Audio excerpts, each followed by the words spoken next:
Rip. Nope, there we go. All right. What is up, guys? How's it going, YouTube? Whew, this is going to be fun. How you guys doing today? Good afternoon, good evening, good morning, possibly, out there. Got a good turnout already. Carl Childers in the house. How's it going, man? Tor Ellerston in the house. Jonathan Stroud. Rose Jackson. How's it going? Marvin Brooks. Simone Tomba Dougal. How's it going, guys? Good to see y'all here. Once I'm trying to catch up here. I'm trying to pause this, and there we go. All right, so now I can see a little bit better. I can see the chat a little bit better now. All right, so guys, wow, we have a fun little flight tonight. I hope you're ready for this. I don't know if I'm completely ready. I'm not going to lie to you guys. I haven't flown the TBM in the sim in quite some time. So I saw a couple of you posted in the Discord about what are the best airplanes for Xp11, and a lot of the TBM kept coming up, and it just reminded me of how awesome this airplane actually is. So I said, you know what? We're going to do a dual action stream. Oh, I should probably close Discord. Hang on. Where art thou, Discord? Yeah, let's go ahead and close that so I don't hear it beeping in the background. But yeah, so I said, you know what? Screw it. I haven't had any practice in it. I saw the update came out recently for the TBM. Well, not recently, a couple weeks ago, I guess. So I updated it, and I've got a custom livery here that my good friend Chris Shaw made. We did a TBM900 shared airframe around the world. So we flew this puppy all the way around the world, alternating legs, and it was a lot of fun to do. If you guys aren't aware of this airplane and how awesome it truly is, you need to just go pick it up. Just go buy it. I'm not even going to say wait for a sale, because it is worth every penny. The amount of detail and the fact that you can come right here into airframes and share an airframe with somebody else, and it will be in the exact position. The switches will be in the same position as you left them for the next guy to fly it. It's really cool. So I've got kind of my just tool around airframe right here. FD57, it stands for Freight Dogs. It's actually part of the FS Economy group. But this by no means is going to be a tutorial on how to operate this wonderful bird. There's an interactive checklist that I'm going to show you guys how to use, and we'll kind of work through it a little bit together. So if I'm doing something that's completely wrong, let me know, because I'd like to know how to fly it the correct way. But I'm going to do the best I can. I do have a lot of time with PT6 engines. I will say that the PT6 on a TBM, while most PT6s are almost identical, the TBM version of a PT6 is a little bit different, because in all the airframes that I've flown, I'd say the Pilatus too, the PT6, you don't have your traditional levers, right? You don't have a condition lever and a power lever. You just have one power lever, and everything's kind of controlled digitally through the FADEC. So this is a beast of an engine here on this small airframe. This sucker is fast. So let's jump right into it. And we are going to be getting, there we go, W. So right off the bat here, let's go into maintenance. I show you guys, I got into this airplane here, and I had to change the oil today because the oil said it was black. But if you're looking for an airplane that has a wear and tear simulation, this is the best thing that I've ever flown in a flight simulator. The way the HotStart has this TBM. Look at all the parts here that wear down and can change. The combustor is worn there. Bearings are worn there, prop governor is worn, but everything else is pretty good. I did have a oopsie when I first got the airplane. You can see this right here. Replace turbine with new part, 350 thou. Don't want to do that. That happens if you HotStart a HotStart TBM900. So don't do that. Landing gear looks good. I'm just doing a quick maintenance check here. Also, look at the detail. I'm in the landing gear page, right? Can I close this? I don't think I can close it, but there you go. It puts it up on jacks while I'm looking at the landing gear maintenance. This is the kind of detail that we're talking about. Electrics, access, everything looks good here. Avionics, I don't want any surprises. We have a short flight up to Orlando. Airframe, make sure we have no oopsies. As you can see, I've been nice to the airplane. Everything else looks good here. So maintenance looks good. Rose Jackson says, I see the UK flag on the wingtips. Yes, my buddy Chris Shaw that did the livery at Shaw Arts. I think I also have him linked. He's a real world painter. He did this livery. He's from the UK, so he made this livery for us when we flew it around the world. We have the United States on one side and the UK on the other side. So we'll go ahead and fire up the GPU there. $50 worth of GPU usage. Let's go ahead and remove our ties and caps. Now you can walk around the airplane and remove all of the static stuff as you go around, but I'm just going to do it from this menu here. Let's remove the static wicks, remove the pitot tube wicks. We can remove those. Chocks are in place, everything else looks good. Let's go to, how do we change payload? Let's see. There we go. Click on payload. So we've got a pilot. We'll add a co-pilot. In row 2, we can add somebody, and row 3, we can add somebody as well. 157-pound female. There we go. That looks good. Let's go ahead and just be a little bit more realistic here. Everything else looks good. How's our gas? Fuel on board, 33 US gallons. Let's go back to the fuel. Let's bump that up. Let's go 40 and 40. That should be plenty for our short flight up to Orlando.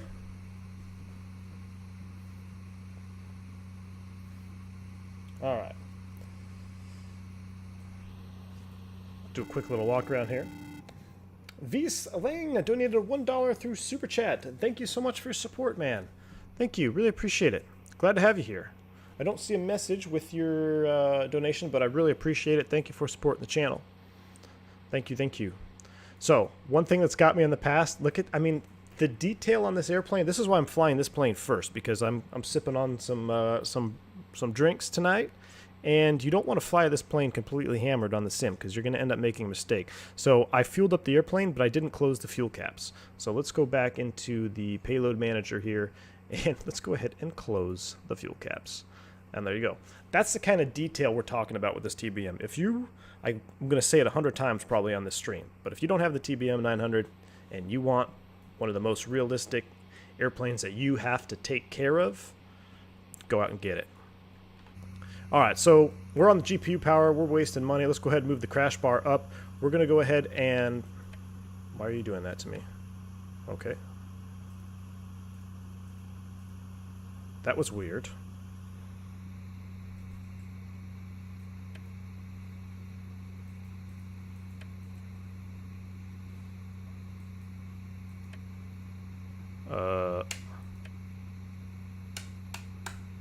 Interesting.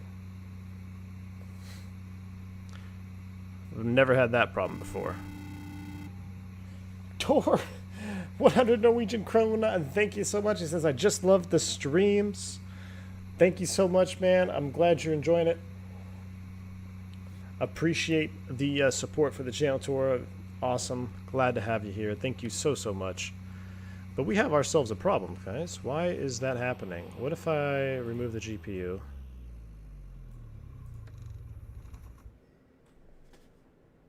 Huh. Have you guys encountered this problem before? Everything else looks good. We're loaded.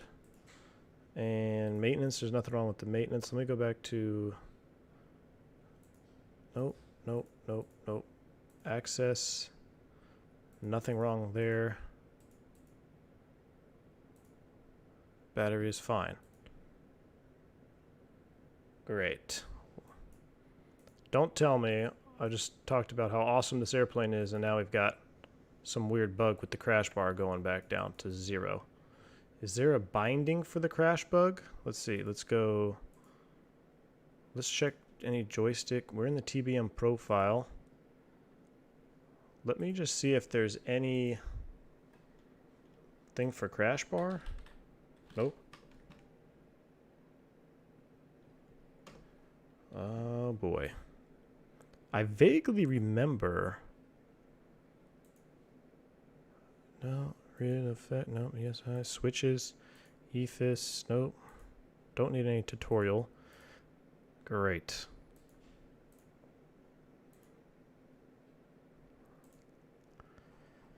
It's all MFD stuff. That wouldn't be there. Electrics. Autopilot trims. ELT. Crash bar up and down. Let's just try this real quick. I'm going to try to bind this crash bar up. Oops, nope, that's bound to, no. So we know it's in there. I want to actually put it to, let's do a joystick binding. And we don't need speed brakes on this airplane, right? So we're going to just do this one here. TBM, where was I? Actuators, electric. Where was it? Didn't I just see it? Generators, electrical switch down, electrical switch up.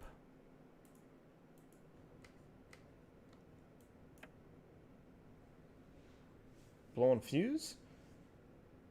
Is it because the ignition is on auto? You might have a thing there. Nope. Everything else is off. That's off. That's off. This is bizarre. What the heck is going on here?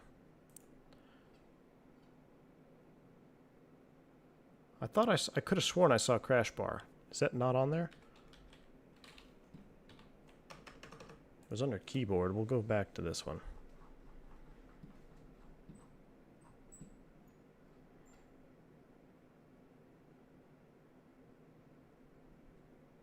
Starter switch up.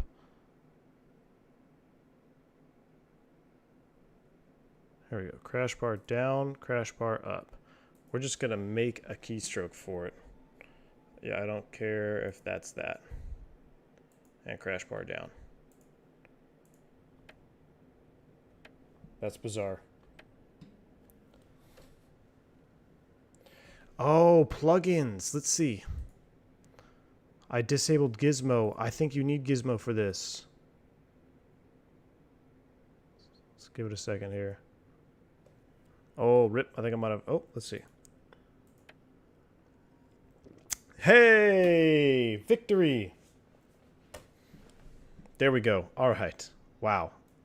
Whoever said that, who was that? Plugins. OZ. My man. Thank you. Appreciate it. We still have some free use of our GPU. Let's get this thing fired up. Wow. So I disable that Gizmo plugin a lot because when I go over here to my other screen, you see how it pops out the little whatchamacallit here. But I'll just deal with it for now. So, wow. Okay. Now check this out. Back to the details. So we're on battery power on the GPU. We'll go ahead and turn that off. Aural warning, okay. Aural warning, okay. Watch what happens when I select GPU as the main power source. Listen to the change in the GPU. Because now the GPU is under load. That is realistic. That is unbelievable detail. I don't even know. Unbelievable detail.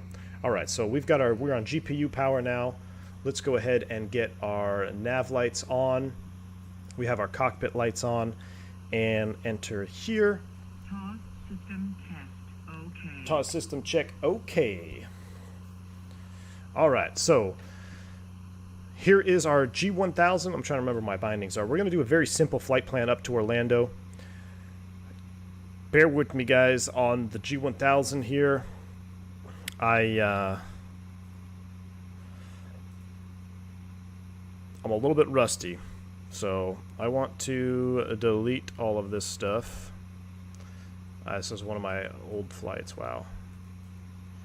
I want to do menu and delete flight plan. Officer Jet! $2 donation. Thank you so much, Officer Jet. I appreciate it. Thank you. We found it. Crisis averted. Thank you for the donation, man. Really appreciate your support. Thank you. All right, delete flight plan. Beautiful. All right, back to flight plan. Oops. I wish I had a knob. So for those unfamiliar, this is like a big knob and a little knob, and it has a push function. So in real life, the G1000 is really nice to use because it's very intuitive, I guess. But in a sim, it's very difficult because it's hard, especially for me to, you know, if you hit the wrong, if you're on the outer knob when you should have been on the inner knob, etc., etc. So that's why sometimes I end up scrolling the wrong thing. But there we go. We're going to go do Fort Myers up to Lakeland VOR, then Orlando. As far as procedures go, we're going to be going in there VFR, but I'm just going to go ahead and select approach, and I'll throw in the ILS to Oh shoot, why don't we just do an RNAV? Why don't we do an RNAV northbound? I'm trying to remember, Orlando, I think we should do RNAV 35 right. We'll enter that, and then we'll do it vectors. And minimums, we can turn that on, or we'll leave it off because it's visual. We'll just leave it off. And I want to load it. I don't want to activate it. And there we go. So we've got Fort Myers, Lakeland, and then we'll activate our approach. We're going to go up to Lakeland first. So our flight plan looks good. Now, I know I already had to start the plane, but I'm going to show you the checklist. We're not going to do every single step of the checklist, but we're just going to kind of skip right through it. I'm going to do the important parts. But this is, if you want to just sit down and go through this, it's awesome. So manual override control, we're just going to check through these. Strobes, we're not going to, this is for testing. Aux fuel pump on, prepare the clear, and start. We can do all of that. When NG is greater than 13%, we'll go low idle. And then I just do this, kind of refresh myself here. GPU start, source selector. Oh, that's actually something that I've been missing. If we're doing a GPU start, the source selector should be battery instead of GPU. Interesting, I've been doing that incorrectly. And when clear, we can do all of that. So, go to next checklist. We'll do that when we get back. So I think everything is ready to go. I'm going to leave the door open for engine start, just because it sounds really nice. Our strobe lights are on. Everything looks good. What we'll do is get our aux pump into auto. And ignition is auto. And here we go.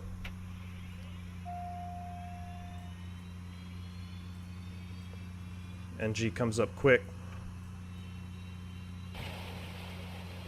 I like starting with the door open.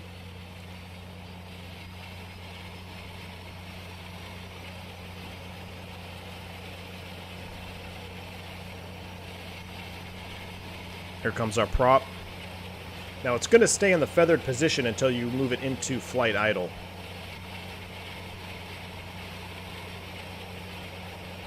Alright, so we got a good low start there. I'm going to come down to battery, generator manual. I got that. Let's go ahead and disconnect the GPU. Make sure my parking brake is set. And let's close the door. Listen to her spool up here.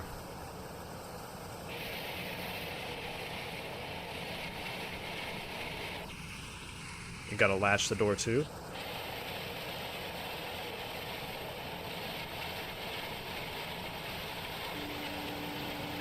James Giacobi, $5 bomb. He says, "Hey V1, what's your favorite part of aviation? What got you into aviation?" Man, that's a loaded question. My favorite part of aviation is the airplanes, man. Love the airplanes. What got me started ever since I was a kid. We do have a problem here. What's going on with that? Hold on, let me get this engine started all the way up.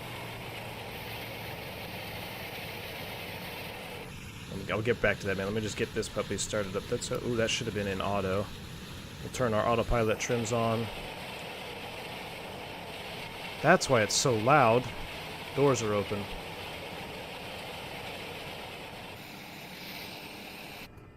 There we go. Nice and quiet now. What got me into aviation, man? Ever since I was a kid, I just was an aviation nerd, man. My mom was a flight attendant for Pan Am. Donation. I just, it's just been in the blood, I guess, is what you could say, man. It's been in my blood. Captain No Die, 1990, just a $5 bomb. Thank you so much for your support, man. I don't. He says, Captain says, my new plane in the hangar. I like your streams. Cheers from Zurich. Thank you so much. Thank you for your support on the channel. I'm glad you have a new plane in the hangar. That's awesome. All right, so we've got our park brake on, stall no heat, pitot no heat, and aux boost pump is on. I guess we can turn that off for now. Get rid of that. All right, so everything else looks good. We're going to go up to... We're going to rocket climb this sucker up to 12,500. So this plane climbs like a rocket, guys, especially at light loads. 12,500. Landing elevation, you can see here, MCO, 96 feet. So our pressurization is already set. We do want to set our trims for takeoff. So I'm going to go ahead and put that in the green. And as far as rudder trim, to counteract torque on takeoff, you want to move it right between the green and the white, right about there for takeoff. And we'll go ahead and get our heats on the taxi out. I should have... Oh, you know what? I'm doing so many things wrong with this airplane because I flew it real quick just to make sure it worked after the update, and then I just shut X-Plane down. But, excuse me, look, it left all of my switches where they were. So I'm having problems and switches are in incorrect positions because I did not properly shut down the airplane. So this is one of those things, like I shouldn't have started with the bleed on. That's a no-no. I wonder if that's why that prop was hanging there. But we started with the whole environmental system on, which is a no-no. So when you fly the TBM, it's like you have to sit down and be ready to do a proper flight because it can bite you. Let's go ahead and go flaps to the takeoff position. Oh. Is that an AOA indicator on the dashboard? Yes, it is. We'll use that for landing. All right, I think we're ready to go. We'll go ahead and brakes released. Taxi light on, and we're going to taxi ourselves right out of here. We're going to take off northbound. If I zoom in on the range, you can even see the airport diagram. So we're right over here. We're just going to go right back down there, and we'll do some checks on the way out. Remove the chocks. It's always a good thing to do that before you begin taxiing. All right, let's do a flight control check because this yoke is of a different nature to me. There we go. Oh, I hit my mic. I'm going to have to move that. Come into flight taxi range here. Flight taxi range. Taxi range. So similar to a beta on the King Air, you have the taxi range and the TBM, which essentially as you select your taxi range, your prop is becoming a flat pitch. You kind of hear that change in the sound as well. And we'll just go down to the end over here. We'll go to the end of the ramp. And then if you go too far, you can see here that's the reverse range. You don't want to enter reverse on the ground. The taxi range is fine. It's a fine pitch, almost a flat pitch on the propeller blade. And then if you move it into flight idle, you can hear how it just clicks. I think they did a fantastic job in how they modeled the detents on the power lever. Man, my dog just broke into the room. That's awesome. We're going to come here, hold short of the runway. We'll run through a couple checklists, get our heats on, and then get out of here. I don't think we're going to need the inertial separators.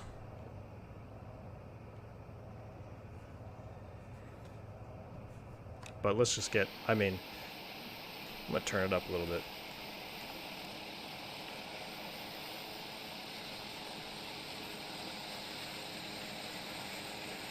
So there is no beacon light, so that's why you see me taxiing with the strobe lights on. If you don't have a beacon, you use the strobes as a form of anti-collision.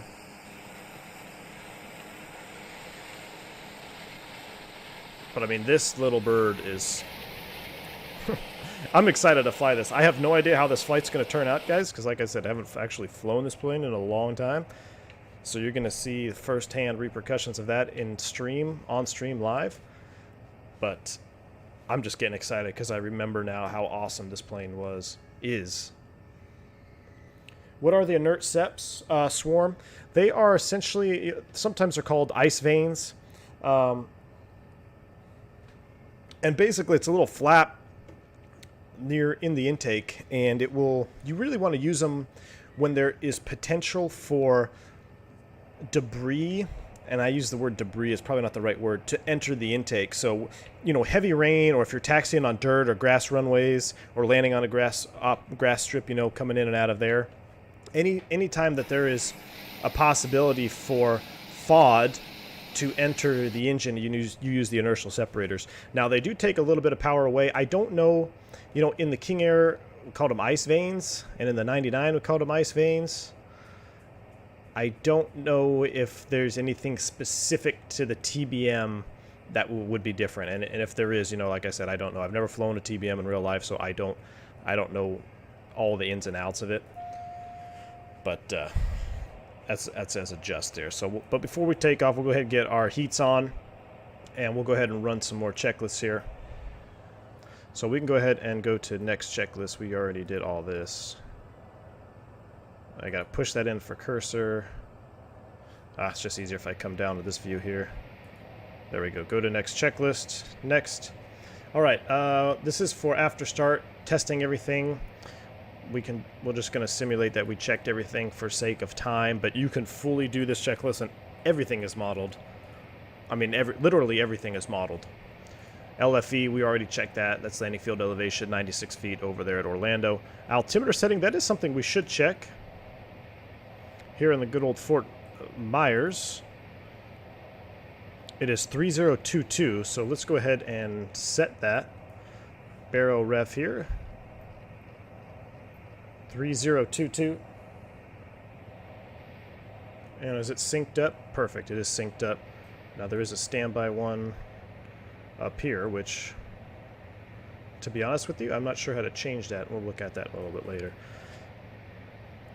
Pitch, yaw, roll, trims all set. DI systems panels checked. Inert set switch on. Now, I don't know. This is where I'd like to speak to a real TBM guy, because the checklist says to turn it on.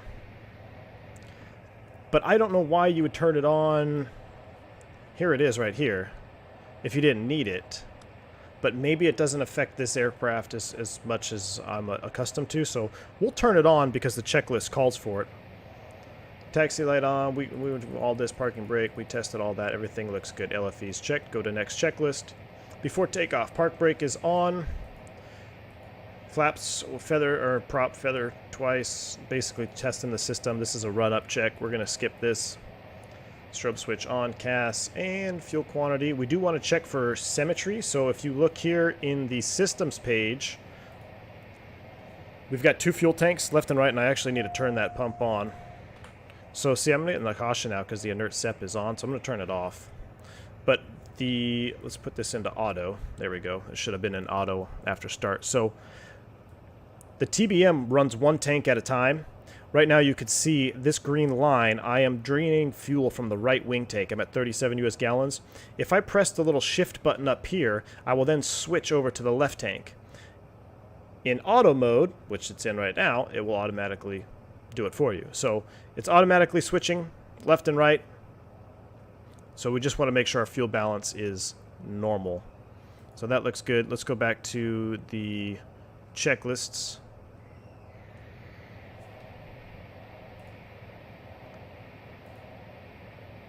That's good. Altimeters, LFE, takeoff distance is good. Rotation speed. We can't set our V speeds yet. I think that's something that they're working on. I'll show you guys where that's at.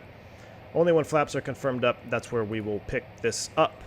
So what I'm going to do now is I'm going to redirect us. I'm going to go flight plan. Sorry, I keep moving the camera around here. I'm going to redirect us. I'm going to highlight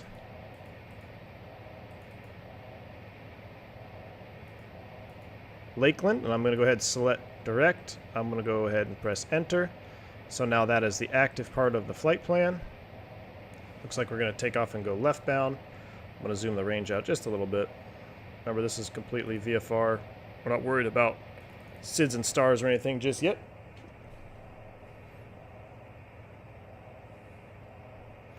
All right, I know I'm not paying too much attention to chat, but this plane is a handful. I want to get her off the ground in one piece. I think we're ready to go, guys and gals. Let's do it.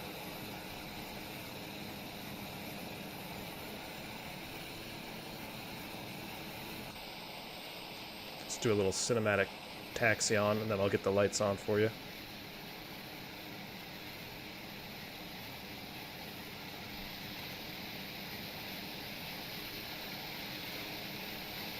Ooh, yeah. Look at the heat blur coming out of the exhaust. Man, I love a good PT6.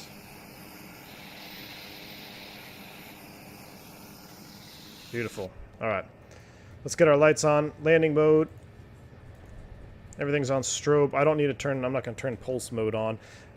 Pulse mode, it alternates your lights left and right. And I don't know, they say it's for birds and stuff like that, so I don't know. I see some guys doing, I see a lot of hawkers use pulse mode. All right, for takeoff, it can be torque limited and all this stuff. There's a bunch of complex stuff to it. We're not going to get into it on this stream. I'm just going to go ahead and bump up. We have plenty of power. I'm going to just go ahead and set reduce torque takeoff about 75%. It's going to be more than enough to get us airborne, guys. 75% torque, airspeed's alive, 80 knots cross-check. Right about 100 knots. That's when she wants to fly. Beautiful. Look at her come right off the ground. Start working out some of that trim.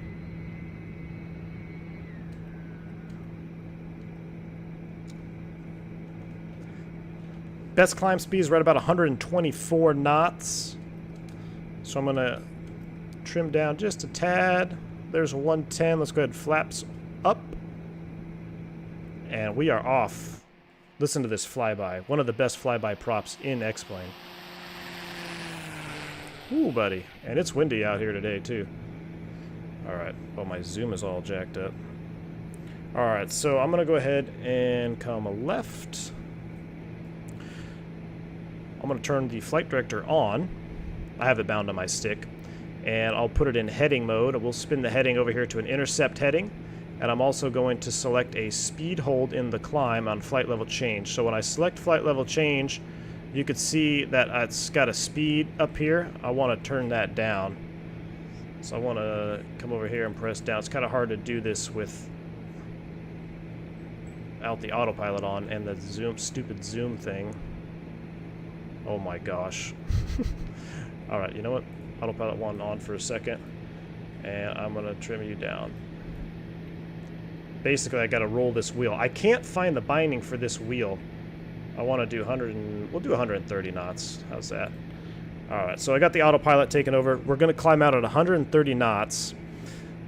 We can use up to 90, I think 92% continuous. Oh, wow, we got some serious wind chop happening here. Watch our torque. I mean, we are just getting bumped. I might have to look at the active sky situation here again. Everything looks fine.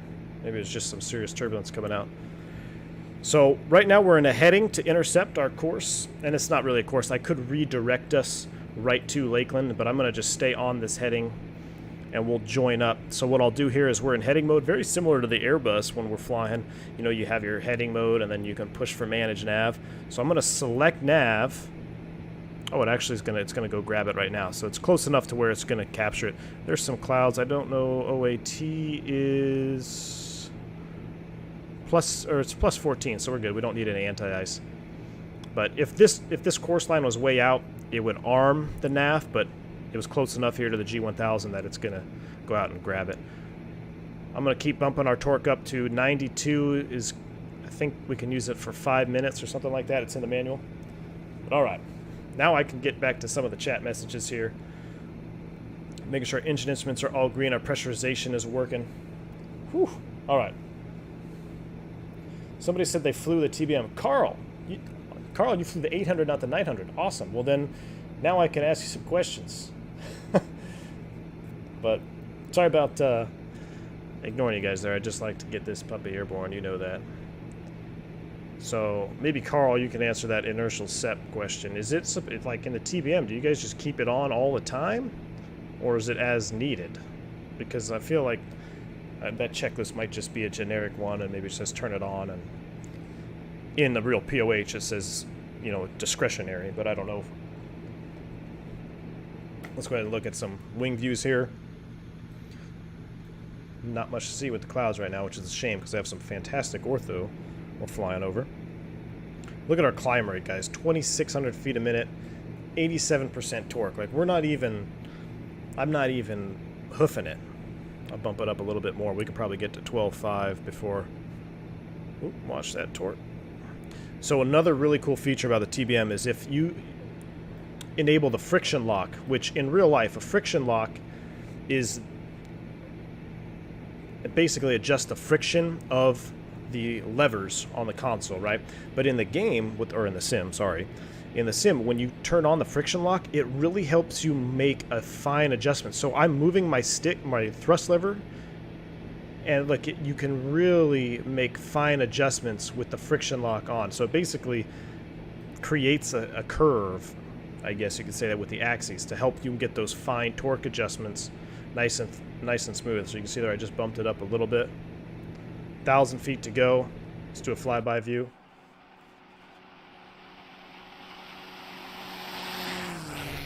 I mean, this plane looks fast sitting still on the ground. This plane looks insanely fast on the flyby. Check this out. This plane is just ripping. I mean, I can't come up with a better word than ripping. I mean, this plane just rips through the air. Carl says, we never use the init SEP unless required, same as DIs. Okay, that's kind of what I figured. Maybe it's just a generic checklist thing. All right, so we're going to level off there, and the aircraft's going to accelerate. I'm going to leave the torque set right about 84%. I look at our ETE, estimated time en route, and just peeling off the clock there. Let's come down to our G1000 system over here. We'll do a little bit zoom out situation. You can kind of see our route of flight. So I'm going to change the map here. We don't need the topo. I'm going to make it black. It's a little bit easier to see on a black background. We can turn the NEXRAD radar on. You could turn airways on, airway low, airway high. We're going to get into this here in a minute. But what I might do is I might actually climb us out a little bit higher. And then I got to shut my door because I can hear the baby girl out there. Just give me 1 second.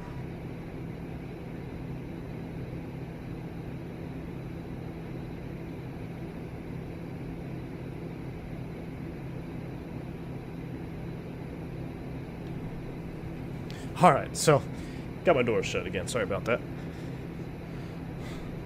12.5 I think is going to be a little bit low. Let's do another climb out. Let's take this sucker up to, how about 16.5? So I'm going to select a flight level change. And now what flight level change does, you can see it goes right here to essentially a speed hold climb. So I'm going to dial that back. I'm going to leave the power set about 87. I'm going to dial the speed back here. Now, I don't know if this is what the most common way, you know, Carl, maybe you can answer, the best way or the most common way that you guys climbed out, you know, is it do it a speed hold climb or just a vertical speed? It's pretty much, I would assume it's kind of up to your discretion. You can use vertical speed if you want. Personally, I like a speed hold climb. It's something that we used to do in the Embraers. It keeps you from getting out of trouble sometimes. Vertical speed can get you in trouble. They both can get you in trouble realistically, but let's go ahead and bump up the thrust or the power levers even more. I'm gonna go straight to 92, and let's dial this thing back to 140 knots.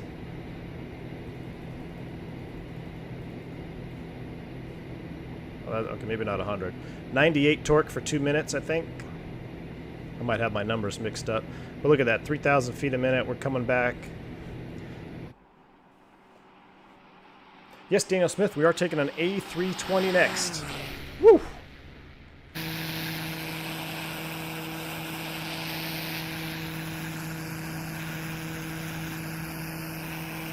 The texturing on this airplane is unreal too. The PBR and everything.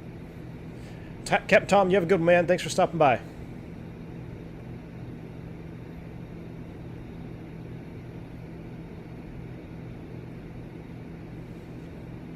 Alright, we are going to level here at 16.5. That should be plenty high.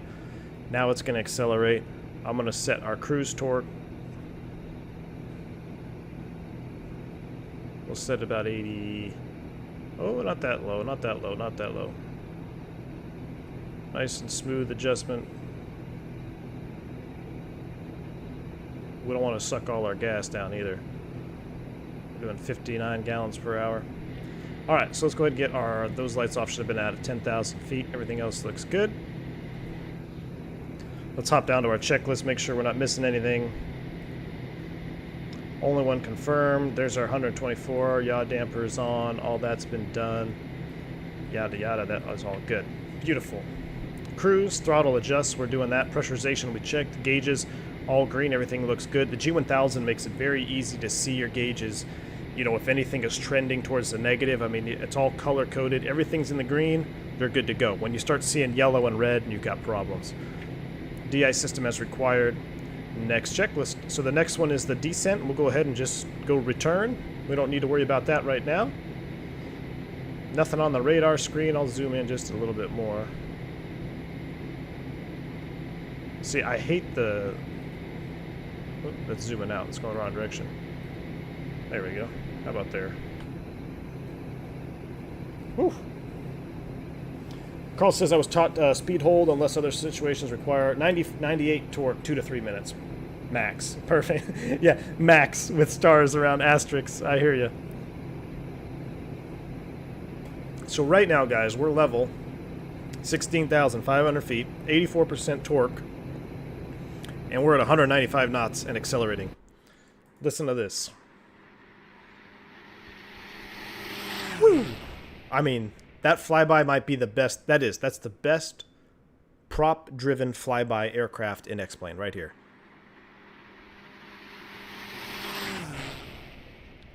I mean, I can do that all day.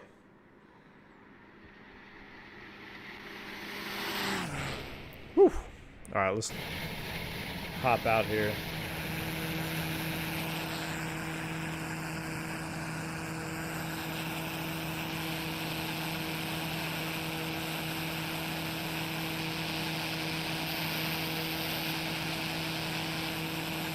Oh, must be loading something. Got a little bit of lag there.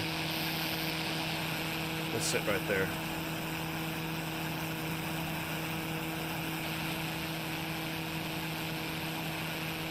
Turn it down just a wee bit so I can hear myself think. Wish HotStart was making the FS2020 default TBM. You and me both, man. Dimitri says, will you show us the synthetic vision? Yes. Yeah, I'll pull up the synthetic vision here on the arrival. Rose Jackson says, V1, would you fly Heathrow to Perth, Australia for real? That seems like a really long flight. But I don't see why not. Hey, if I was working for a carrier that was doing the flight, I mean, why not? Opens can of worms.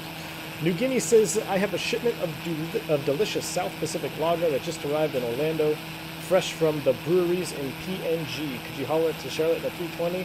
If the siege is off, just drink a few.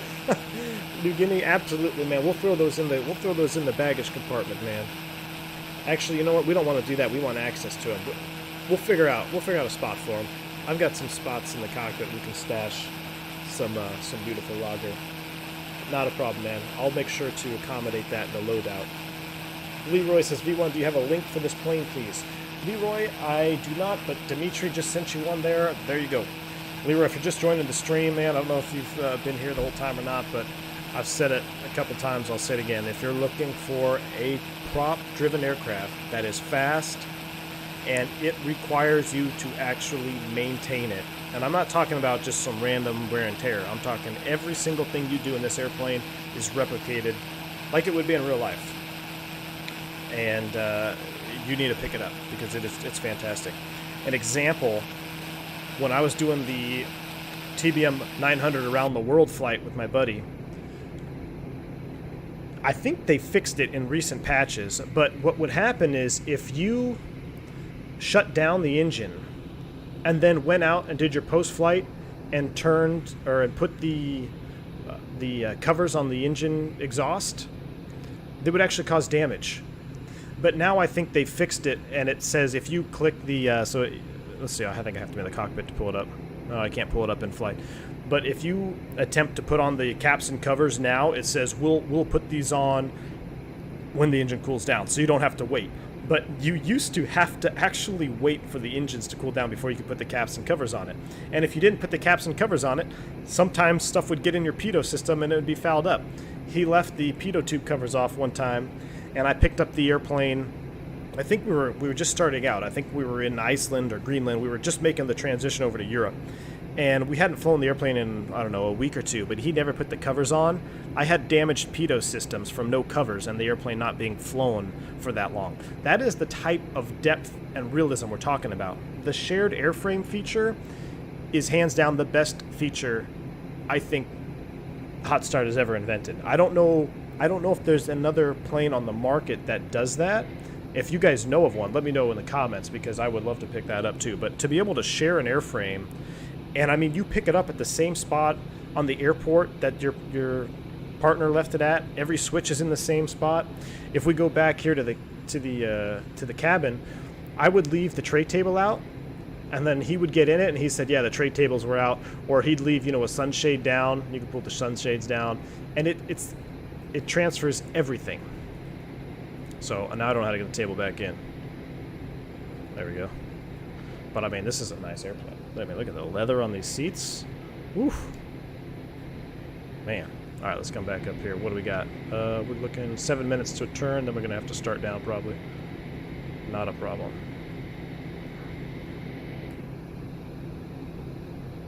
Let's go back outside.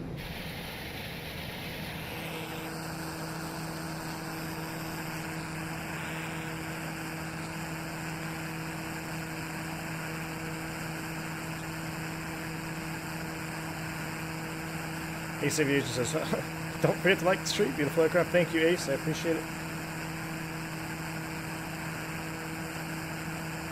Marvin says it's the Lamborghini of the skies. You're absolutely correct. Absolutely.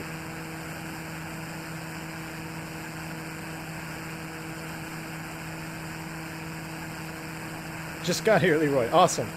Well, you can hear me raving about it for the remainder of the flight. It is a fantastic airplane. If you, like I said, if you're looking for one and you can afford it, I'm not going to tell anybody to go into debt for an X-plane airplane. But if you are in the market, you have to pick it up. I encourage you to read the manual too. There's a lot of stuff that this airplane does that's in the manual, and you'll never really know unless you kind of read, at least skim through the manuals. Jeremy Harvey says you're going to be thinking donation whenever you hear the crickets in the Airbus during a check ride. Sorry for negative trading. I debated what I did. No, Harvey, I appreciate it, man. I love every sound that you created. It's awesome. I do get flashbacks to streaming. I do get when I hear sounds in the cockpit, especially the flight attendant call up button. So absolutely, yeah. When you guys donate to the stream, that it's called crickets, or it's a buzzer sound. That's the actual audio that the Airbus makes in the cockpit when there's a flight attendant call or they're trying to get hold of us. Very, very authentic stuff. All the sounds on this channel come from Jeremy Harvey, so he's also linked below. New Kitty says, you're right, we should keep it to ourselves. Hey man, if you're going to be going up to Charlotte with me, you can sit in first class. We'll stash it in the overheads. I think we can hold up to 120 pounds or something on each overhead. I forget. Should be plenty of room. Sam Kenneth says if you leave the engine intake covers off, you might come back to a bird's nest. Yep. That too. What was great about it is I didn't know the pitot was damaged until I took off. Like, I was going down the runway and the airspeed was stagnant. So it was an airspeed problem. So that happened. Also, what happened along our journey, there was a giant snowstorm that blew through. I forget where it was, and it was his leg to fly. And he sent me screenshots. He's like, hey man, I don't think I can take off in this. And the snow was piled on top of the wings. I mean, they model that. It models icing on the leading edge and everything like that as well, but it will actually model snow accumulation. It was unbelievable. All right, we should probably start paying attention here. So after Lakeland, we're going to be going in. What I think I'm going to do here, this is a little restricted area. As soon as we are close to cut the corner, I'm going to just set us up direct to Surrey, which is on the approach. And yeah, screw it. We'll just follow the flight. We'll just follow the flight path, and then we'll turn everything off. I kind of want to hand fly it all the way down in there and all that stuff. So I was going to say we can cut the corner, but it looks good. Let's play around with some of the G1000 here. Ariel 035, no, the livery does not come with the plane. It is a custom livery that was done for myself and my friend Chris. Like I said, he lives in the UK, and we flew this airplane, shared airframe, all the way around the world. So he made a livery for it, US flag on one side and the UK on the other. So it's not available, unfortunately. You know, it's got some custom stuff like the KC219. Those are our initials. He's got our names that we go by on the windshield. All right, let's play around with this a little bit. Officer Jet says every time someone donates, V1 reaches the imaginary overhead. Yeah, actually, I reached the imaginary pedestal, so the reset button on the Airbus is on the pedestal right next to your thigh, and there's a when the buzzer goes off, you have to reset the comm or the communication. So I instinctively look down to reset it. I'm not even kidding. Sometimes I hear it in stream, and I glance down, and I end up looking at nothing, but just force of habit. All right, let's play around. So the G1000, I'm not going to be able to get through a lot of this stuff, or any of this stuff really, for you guys. Jeff Faviano in the house. Happy New Year. Happy New Year to you, Jeff. Glad to see you stop by again. Looks like you're flying in my neck of the woods. I live on the north side of Apaka Lake. Wow, that's awesome, man. Absolutely, we're going to be headed right over the top of you, up in your neck of the woods here. Oh, we can't really see much outside now, though. But glad to have you on board, Jeff. He needs no introduction. He is the one and only Jeff Faviano, guys. He makes some fantastic videos. I'm sure you all have heard of him. Glad to have you here. All right, let's play around with the G1000 just a little bit. Our OAT is -11, so it's close. But so essentially, the G1000 works like this. This screen here and this screen here are the same. They're the same computer. You can replicate everything on them. Now, you can pull up a lot of this information on this one here. Now, I can't remember. It's been a while since I've flown G1000. So in the Airbus, you have the PFD and ND. These Garmin screens have their names. I don't want to make up a name, but this screen has a name and this screen has a name. The only thing that you can't do in this screen here is a couple of checklist items and some sub-menus of this. But essentially, you can pull up a lot of stuff here. So here on the inset, so what I did is I came over here, I hit inset, so now I have a mini map over here, and essentially it works the same. So this range knob will work for the inset over here. I'm trying to scroll it down. You can declutter your inset. It looks like we're going to make a turn. Well, we're not really going to have a lot of time for that. You can turn terrain on and off. You can have NextRad on your inset. You can turn topo off. We'll go back. So what I need to do is I probably should start descending down before we get too caught up here. I'm going to go ahead and set 5,000. And let's do a speed. Oops. Oh, gosh. I hate it when I double-click my mouse. We'll do a flight level change. In speed mode, I'm going to go ahead and reduce the thrust levers a little bit. Or the thrust lever. Torque lever. Ugh. Got to get my terminology right. I'll turn the friction lock off. Now I can move the power lever a little bit easier. We'll go ahead and start down to 5,000. We're probably going to end up a little high on fast, but I want to play around with this a little bit longer. So the PFD we can turn on if you come to, so I'll do that again. So here's your main menu on your G1000. If you go PFD, synthetic vision, synthetic terrain. Check that out, guys. Now, if you're flying in mountainous terrain, it will actually show up on here as terrain. You'll see 3D mountains. Now, we're in Florida, which is extremely flat, so we're not going to see that. But you can turn on a horizon heading tape. When you turn everything on here, pathway will work if you are doing an approach and you're on a VNAV profile. You'll have boxes, very similar to, I forget, was it Flight Sim 10, where if you did some of the training missions, you had to fly through boxes. You will actually get boxes here that you fly through to stay on profile for an approach. That's what pathway means. But I'm going to turn pathway off. I mean, I'm going to leave the synthetic vision off just because we're in Florida, but this is how you get to it. It works flawlessly. The horizon heading, I turn it off just because I've got my heading bug right here. But that's it works really well. It's fantastic. Your wind vector, option 1, you can have the crosswind component or tailwind component and headwind or component. Or you can do option 2, that was pretty common, or option 3, where it actually tells you, or you can turn the whole thing off. I prefer option 2, I just like the arrow. Alright.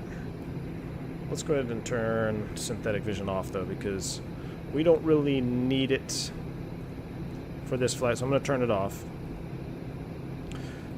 You can turn your DME, bearing pointers, on, so now you can tune in your ILS frequencies and have bearing and distance, very similar to the Airbus, the little ND rings that you can put up.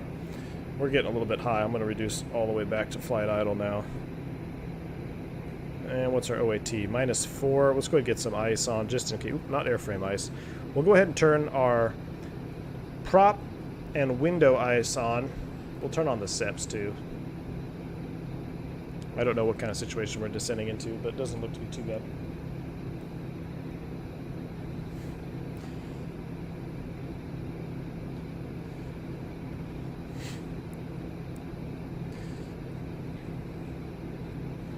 What's going on with my zoom? I think my... Oh, you know what it is? I have a zoom axis on my throttle that's wearing out. It's almost time for a full hardware, flight sim hardware purchase. Oops, went a little bit too past idle there. My throttle's getting worn pretty good. I definitely need pedals, but... See, so now I get the inert SEP light that comes on. I'm not sure... Maybe it's just like a caution that, hey, you have it on? I mean, we're not flying in any rain or anything. I don't think we need it, so I'll just turn it off. But that's something I have to dig into the manual for. But yeah, my throttle is starting to go on me now. But I love this honeycomb yoke. That's why I'm going to descend down to 5,000. We'll probably do a little, might do a little lap around the pattern. We'll see what's going on down there. This airplane will do a full-blown VNAV profile. We'll do a VNAV approach for you. You just have to manually adjust the thrust and set how you want to descend. But it is capable of VNAV. It's capable of tracking back course. It's capable of doing a lot of things. I might have to do some little instructional videos in this too.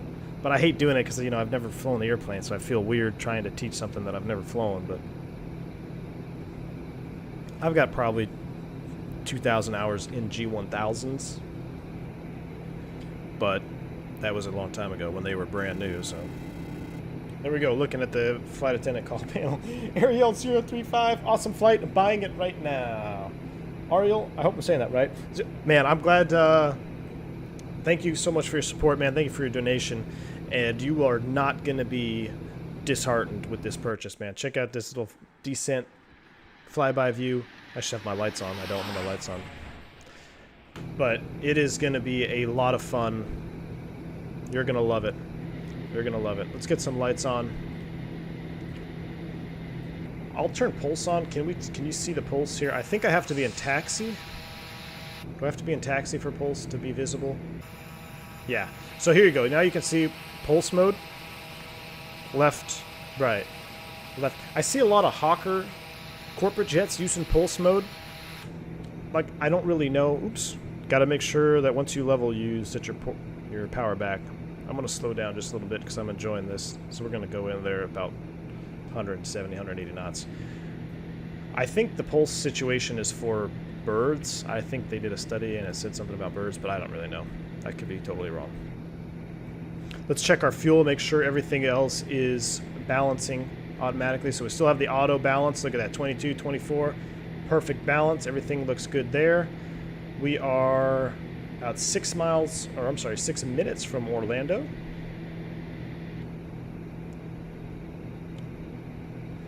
We'll get down to the ground here. And actually, you know what? Why don't we just go into heading mode now? I'm going to go ahead and come a little bit right. We'll go to our profile here. We'll go procedure. Nope, I want to go flight plan. There we go. And let's go direct. Activate. Enter. Boom. Alright, so we're going to go direct there. I'm going to go back into nav mode.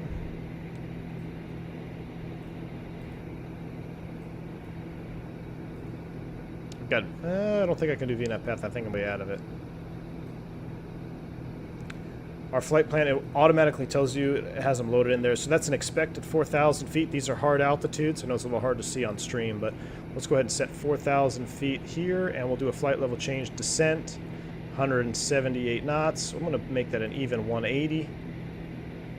Dimitri says a proper TBM900 tutorial in the vein of Freight Dogs would be a very nice thing for community indeed. I might have to throw it in there, man. I still got the King Air one I want to do.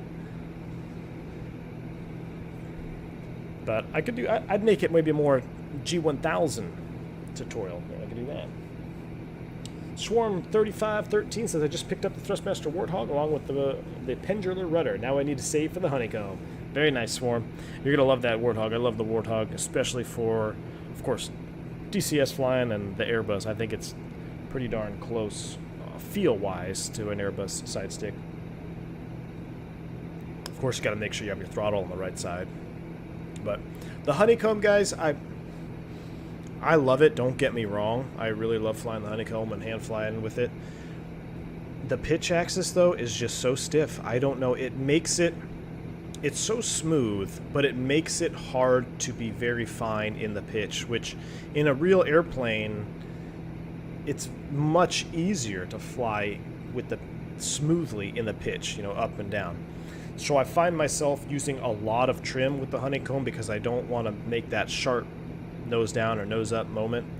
But I think that's just kind of, you know, it's just what we have to deal with unless you are looking into a $1,000 flight yoke. But other than that, I mean, I love the Honeycomb. The aileron roll feels fantastic. I almost wish the aileron strength was similar to the pitch strength. I mean, maybe like 2 times the aileron strength would be a perfect pitch strength. But as it is right now, the aileron in the Honeycomb yoke is probably a fraction of the pitch. I'd say that, I mean, the pitch is stiff. All right, so there's 4,000 feet. We're approaching Sea Ray. We're 180 knots. Let's look at our checklist, make sure everything is pretty kosher here. I'm not missing anything critical. Altimeters, they shouldn't have changed. Oops, altimeters haven't changed very much from where we just took off. DISS required. We'll turn those off here in a moment. Windshield missing protection system. Misting protection system. Gauges checked, fullest tank select, passenger briefing, seatbelts, harnesses, tray tables are stowed. Beautiful. So we can go ahead and turn off the rest of the ice. We don't need that. We'll leave our pitot heats on. And some of the King Airs or Beach 99, you know, the Hot 5 or whatever. But more often than not, in a turboprop, you're going to have your pitot heats and stall heats on all the time. All right, after Sea Ray, we'll make a left turn to Fesha. I wonder if I can do a VNAV path from here. So I've got V path selected. Let's pull up our flight plan. Let's set final approach fix is at 1600. So I'm going to set 1600. And V path is... Now I need to go to procedure, activate approach. I think I need to activate it. Alright, so approach is activated. We'll see if she'll calculate a VNAV path for us after Sea Ray.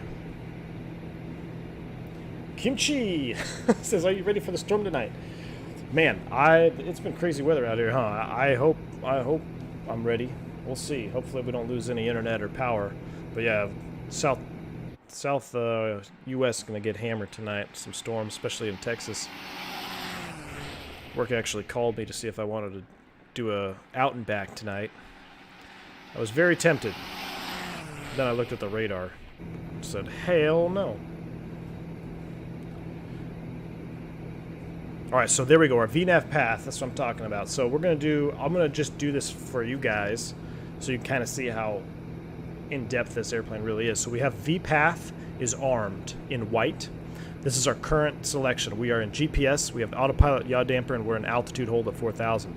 But VNAV path is armed, so I've dialed in our final approach fixed altitude of 1,800 feet. Here is our descent carrot. This is a, let me get the right term. This is a glide path indicator. This is not a glide slope indicator. This is a magenta or a GPS calculated vertical path. So it is referenced as a glide path, not a glide slope. Right now it's dead level because we're at 4,000. We're expected to cross Sea Ray at 4,000. Everything looks good. Just for fun, I wonder if I can put pathway on. We'll see if we see the pathway here. We'll leave the synthetic vision on. Left turn to 006 in 5, 4, 3, 2, 1. Here it goes. It should turn automatically. I'm going to spin my heading bug for it. 006. Now our VNAV path has reset. We are below the path, so everything looks good. Vertical track, top of descent within 1 minute. I mean, look at this. This airplane is essentially an Airbus of turboprops. Look at that sucker go.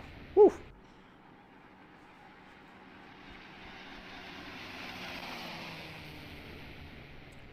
Jeff, he says use the VF Yoko, but man, is it expensive. Yeah, so how do you like it, Jeff, for the Yoko? I mean, in the pitch, I find that's the hardest thing to get right in a desktop yoke. Oops. Landing gear. I know. I got airport inside. I got to pay attention. So in a desktop yoke system, Jeff, I'm sure you're familiar. Like, how do you feel about the pitch? Is it really... Does it dial it in? I feel like that's the hardest part of a desktop yoke system to get right. All right, so we're definitely going to be high and fast. There's our LPV. So now it captured the actual track. So it's going a little wonky on us. But I'm going to let it do its thing here. We're going to let it capture up.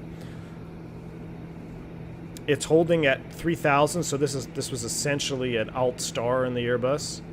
It's getting a little wonky. It's trying to capture. I'm going to turn everything off here in a minute. All right, I'm going to turn everything off because it's getting a little too wonky for my liking. So we'll turn it off. I'm going to reset my view here so I was up jumping around. We'll turn the autopilot off. But you got to see for yourself. I mean, it will do a VNAV path. I came at it at a weird angle there. Might have tripped it out. But we're a little bit high, but that's the good thing about this prop. I mean, we can get down. Our landing gear extension speed. Carl, help me out here, man. I think I can go flaps 1 now, below 1. I think it was like 170. And then flaps 2 is the white arc.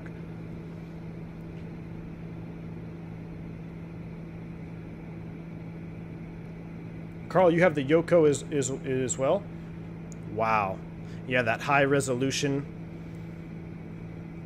All right, so we have a 22 knot quartering tailwind. So what I'm going to do, guys, is I'm just going to go ahead and I'll enter left traffic.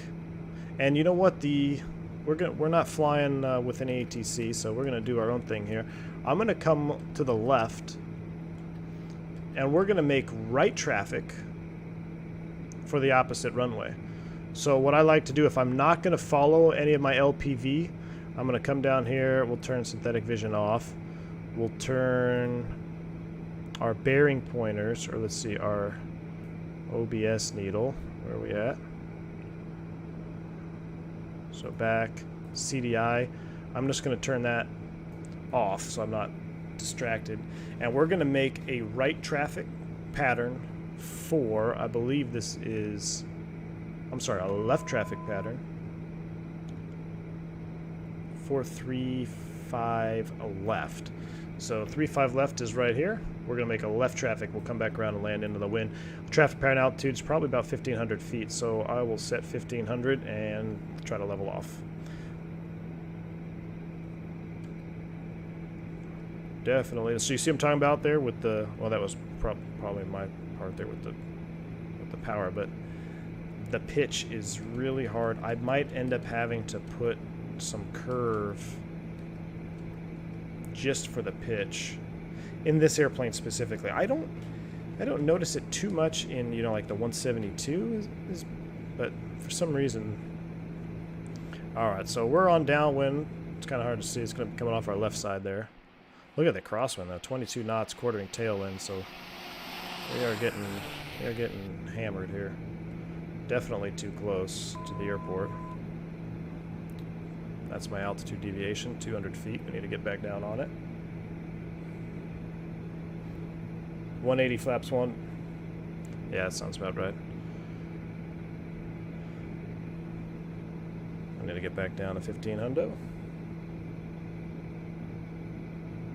Jeff says it's the best on the market. Feels perfect as you can pull the tension. There's no detents or friction on the pitch. I gotcha. That would probably make a big difference. Try to maintain about 120 knot here.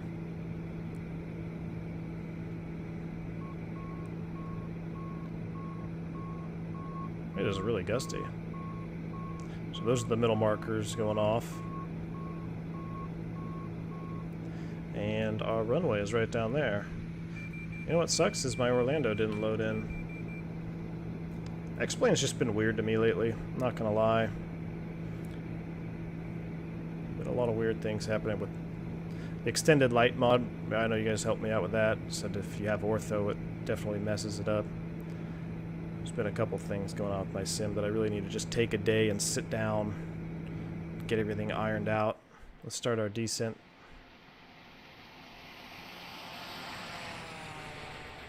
This should be a fun landing, though, with the 20-knot crosswind. That's only about 12 now. Dougal says I added a small curve, and it definitely helps. All right, man. Good to know. Carl, let me ask you... We're going to descend out of 1500. That's fine. What is the approach speed? So, I find... what does I do? I think I was doing 85 or 80 knots last time. I know it can vary on weight and all that stuff, but what was your guys' typical approach speed in this puppy? One thing I've definitely noticed that's replicated really well in the 900 is you're flying an airplane. You have to keep in mind, this airplane can go extremely fast at high altitudes. So in order to get the airplane configured to land at 70 knots or something, you're going to have major pitch changes when extending flaps and setting and trim readjustments. And that's modeled pretty well. Now, I've got a 12-knot crosswind out of the right here, so I'm probably going to overshoot my turn to the left, which is not going to be nice. We're probably going to undershoot. I should have made it a little bit wider. But as you get that landing flap setting in there, you really feel the airplane change in its flight characteristics, and that's... I would imagine that's pretty realistic because you got to remember, like I said, this plane is designed to go very fast and then it comes down and lands at very slow speeds too. So without track IR, I'm all kind of wonky here, but let's go ahead and get the gear down. Approach flaps out. I'm pretty low. Yeah, I know. I know. And there's the runway. That wasn't too bad. That wasn't too bad. Alright, approach flaps are set, 80 mile an hour approach, so I'm assuming that means about 80 knots. We're back on our, well, that's a back course sensing, which is, we can get into that later, but we're on a pretty good path here. 80 knots, you say, so let's go ahead and set 80. She doesn't seem to like 80. Let's trim it out a little bit more, about 85.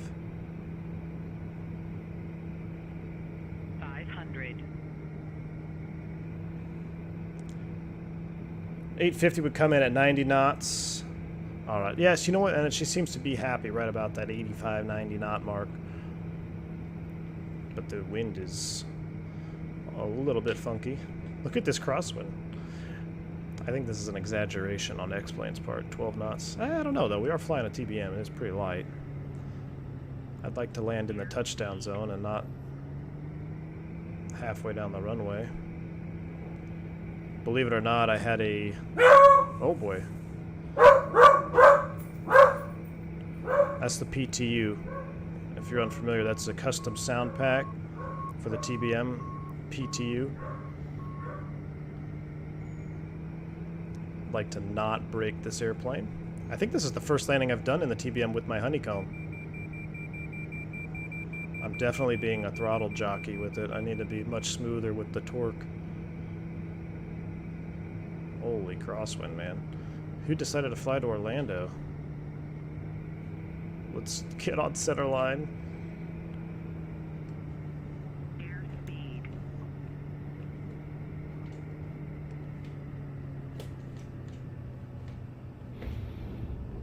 I'll take that. We're down.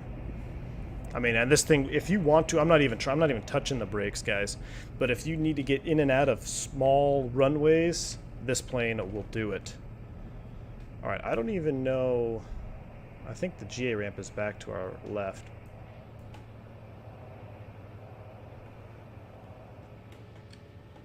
But we're going to go over to the terminal because we're hopping in the Flight Factor A320 after this.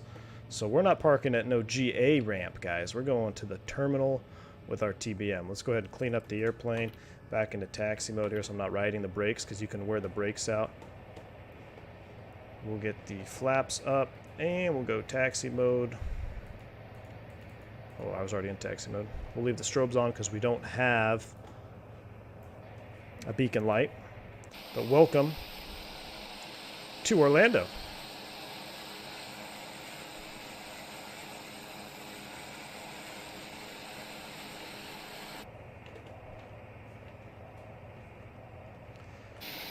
Now, where are we going to park this sucker at? I don't want to taxi all the way to the other side of the airport because I want to see the replay, and no one likes to see anybody taxi, I don't think. I don't even like taxiing in real life, so we're just going to park it right where we feel like it. Then we're going to watch the replay. I'm going to reload the sim. Because it is Flight Factor and the TBM, there's a lot of stuff happening, you know, systems-wise between both aircraft. I'm going to just put the Be Right Back screen up. I'm going to shut X-Plane or just restart X-Plane and reload in. That way we don't have any surprises on our way up to Charlotte.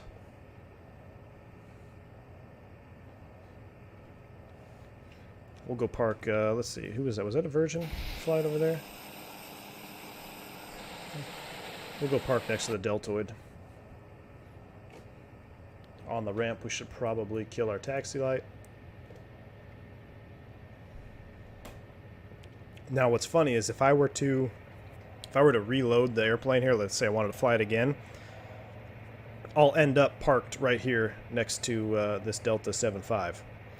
And we're gonna violate pretty much everything in the book. Oh no, we won't. We'll go over here to our gate. I was gonna say we'll just park in the safety zone with the 7.5. But this will be kind of funny.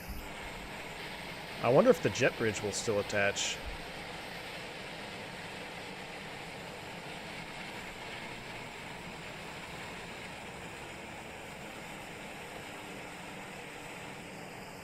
They don't have a TBM marking, that's a shame. We'll take the first one. Brake set. Kill the aura warning. So generator comes off.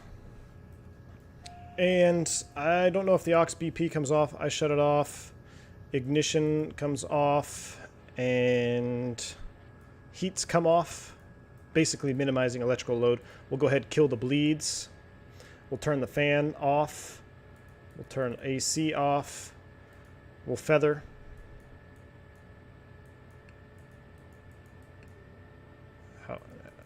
There we go. Feather, dang it. Props feathered. And then we'll drop her into low idle. Open the door so we can listen to this wonderful sound pack. And cut off.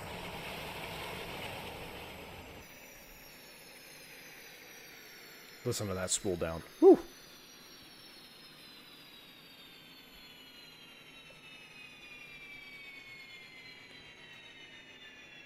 I mean, that sound.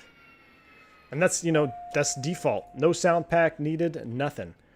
And I'll go ahead and turn off the crash bar. I think I'm forgetting something, but hey, this will shut off in so many seconds. Now let's go ahead and take a look at the replay. Then, like I said, we'll reset and get out of here with the Airbus. I just want to disable real view because I've had some issues with it in replay. Perfect. All right, let's take a look.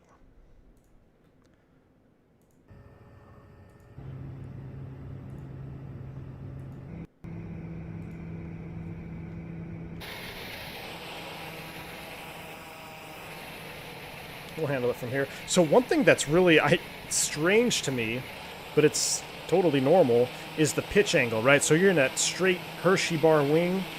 When you're descending, you're really going to have a nose-down pitch almost. Unlike, you know, when you fly a swept wing aircraft, when you're coming in at your VAP or your VREF, you're going to have a nose-up pitch attitude. But with these wings, I mean, that flap setting is pretty serious for this airplane. And you really got to push it down to come down. Look at that crosswind. I think it was like 12 or 14 knots. Definitely gusty and turbulent. Catch up with some of the chats here.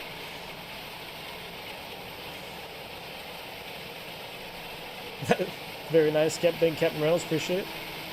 Great display of skill. Thank you, New Guinea. I don't know if it's skill or luck, but I appreciate the compliment. Jump and run, catapult roll with following points. It works lovely on all aircraft. I'm going to copy that, and I'm going to paste it over here, and I'm going to check that out after. Thank you. Awesome. Thank you. All right, here she comes. So we'll watch it from here first, and then we'll do a couple of my favorite views. Carl says you took the the TBM up to 410. Whew.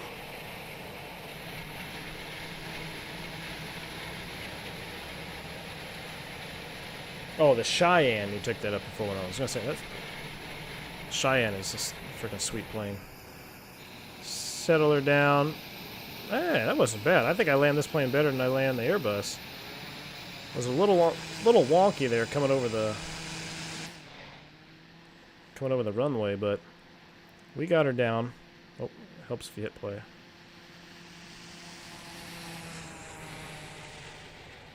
Let's see what happened here. What aircraft did I work on before the 320? I was on the Embraer 175-190.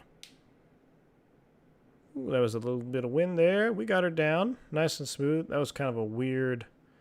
Whoa, I think that looks like a weird desync little thing happened there, but... Alright, one more. We'll watch it from... We'll watch from a wing view.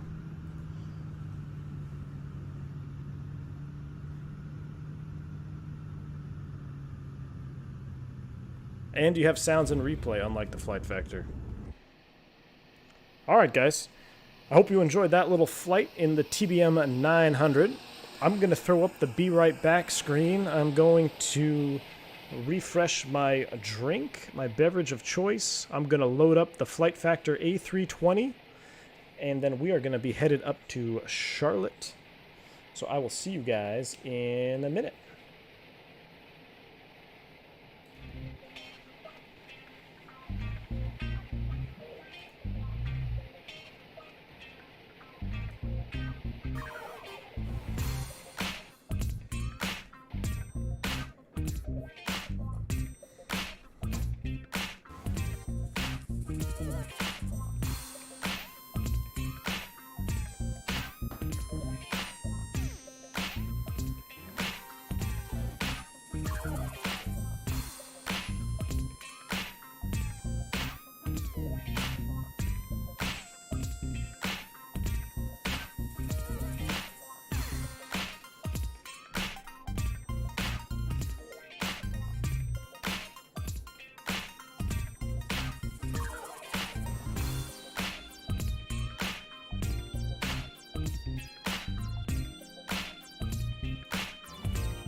All right, we are back. All right. New Guinea says, bring up, I'll call up the ground boys to bring in the cargo. Tell them to split it between the classes and a couple for the cockpit. Excellent, man. Excellent, excellent. All right. Got a special little livery for you guys here. I was going to be flying the livery that was in the thumbnail, the Spirit 320 and the yellow one, because I haven't done that yet with the IAE engines. But the wonderful community that we have there in the V1 Discord, 19Adam99, or I believe he goes by Gerald McGinley, he, in the chat, he has worked tirelessly. He actually sent a message at 3:30 in the morning, and he finished this livery here. I don't know if you guys know what it is from just yet, but there's our wonderful IAE engines. Anybody know what it is? Boom. Little retro America West livery for you guys. So that's why we're going up to Charlotte. I was going to go into, excuse me, I got the hiccups. I was going to go into Atlanta and take a Delta or something up there, but I decided America West it is. So America West into Charlotte is, could be kind of salty for some people, the whole U.S. Airways America West thing, but hey, we're not going to fly all the way to Phoenix from Orlando. So beautiful livery. I'm running the, let's see, I think it's the, yeah, I'm running the Matavia mod on the inside. Everything else is his work completely. So, guys, he is, if you do exclamation point livery, this livery is not the one that's going to pop up. It's the U.S. Airways one, but there's also a little link, because this one isn't, I don't know if he's made it available yet. But there's a little link there as well for his PayPal. If you have it in your heart, or if you're so inclined, you're in a position to donate, throw him a couple bones, because he does some fantastic work. He did the U.S. Airways livery. That's my favorite one. And then he's done this one. He's working on a couple others as well. He did the JetBlue. He's doing a bunch of JetBlues. So exclamation point livery if you want to check that out. But as far as I know, I think I'm the first one to be streaming with this livery just yet. So we're going to fire up that APU. Pretty rare you guys see me do a full-blown cold and dark start from batteries, so we're going to kind of work through that. It's pretty much all the same. APU is spinning up wonderfully.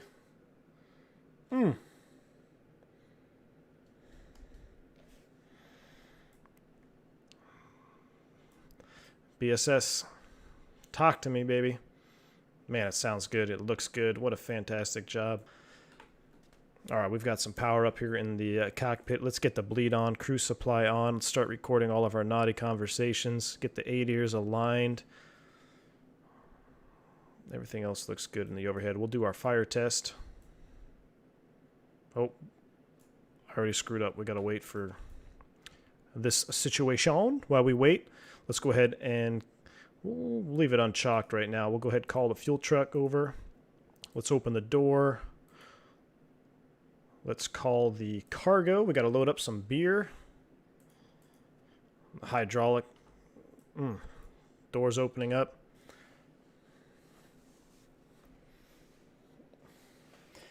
Mike says, quick question. I've been waiting to ask this for a while. Is there a performance difference between the IAE engines and the CFM? If so, which performs better?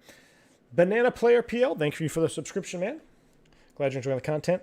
Mick, so when you're speaking Airbus specifically, not really performance-wise. Now, there's a couple, it depends on the model, right? Because the CFM comes in all different shapes and sizes for engines. You know, it's got CFM on Boeing and stuff. But as far as the Airbus, it's relatively similar. Almost, I'm inclined to say almost exactly the same performance-wise. There are little differences, such as more often than not, you're going to see EPR versus N1 on your gauges. And, of course, the cosmetic differences for the CFM engines with the flower petal reversers. But other than that, I mean, it's pretty interchangeable. You get an Airbus and you don't even know which engines are on there until you either look up here or you pull up your data page and it says CFM 56. And if I saw this and then I saw this, I would know that there was something wrong, because this should say IAE, but we all know that this IAE mod is not official or anything. It's just a third-party aesthetic look. So anyway. All right, let's get back up to the cockpit here. Get away from me. All right, so we got that to align. Let's go ahead and do our fire test now.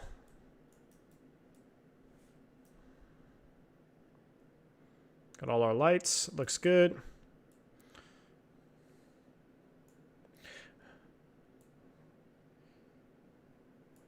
Oh, Gerald McGinley, how's it going, man? Good to see you here. Not yet available as of right now, unfortunately. Cap, you're the first. Gerald, well, I am honored. Really appreciate it. Like I said, guys, exclamation point livery. You can. That's a link to his U.S. Airways Cactus livery and also a PayPal donation link. If you're in a position to help him out, so because I mean, it takes time. I don't know if any of you guys have ever done a livery yourself. To do them properly, it's a lot of work. It takes time and skill. It's a skillful thing. We don't need that. I'm trying to get rid of there. I have 2 landing speeds that are conflicting, so I want to get rid of that one. All right, everything's aligning. We are refueling.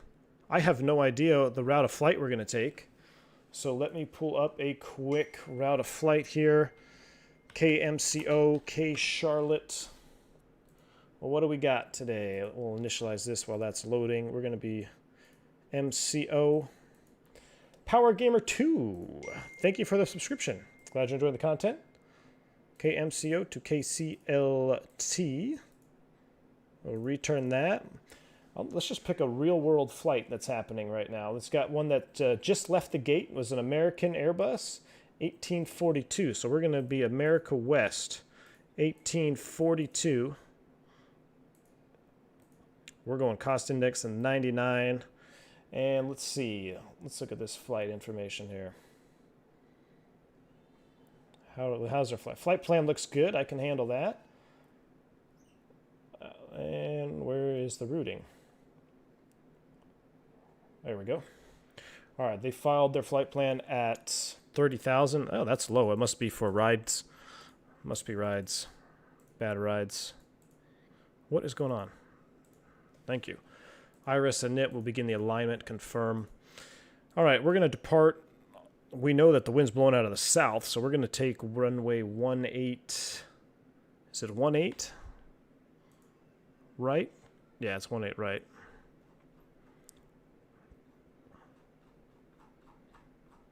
I believe it's 18 right.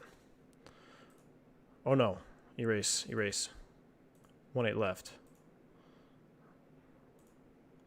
On the, oh man, we'll do Orlando 2. Nooks. I forgot I didn't update the database yet either, so hopefully, oh boy, that's not in there. Wurfel, is that in there? WURFL. Oh boy. Into Charlotte, 18 right.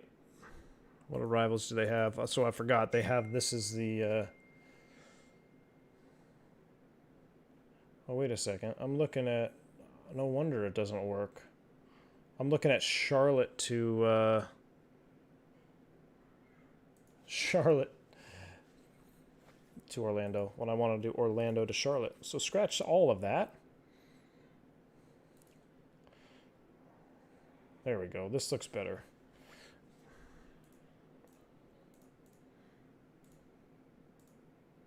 Jag 5. There we go.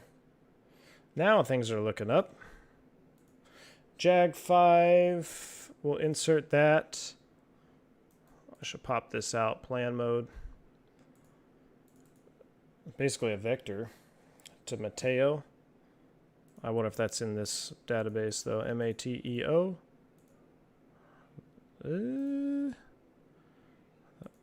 That looks right. Yep. Mateo. Shirks. SHRKS. Nope, not in this database. That sucks. How about pawns? I'm gonna have to put a reminder down as soon as I'm done with this flight. I'm just gonna put 18.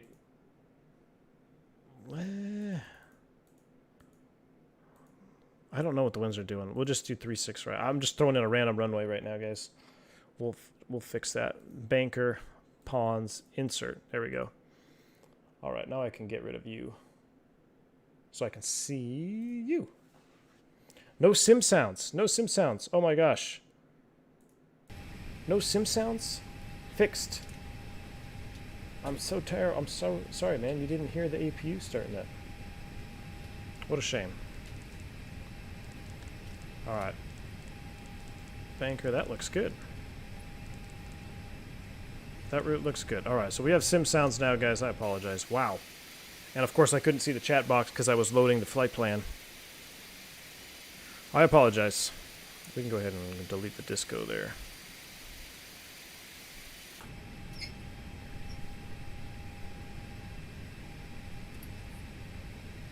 Alright. Rad and have nothing hard tune, and it be. This is where we got to load up properly here. We're going to take 8.5. We'll set that. Passengers. We'll take 2/3.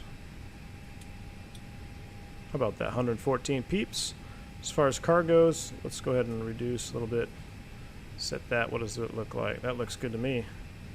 Boom. 53.9, 21.6 on the trim, up 1.5. Beautiful. 2 hours extra gas. That's a lot of gas, but that works for me. That goes back there. What do they got for V speeds? We're going to toga this sucker out of here, because it is time to hear the BSS roaring. We're going up to 30 thou. Everything else looks good. We've got our gas.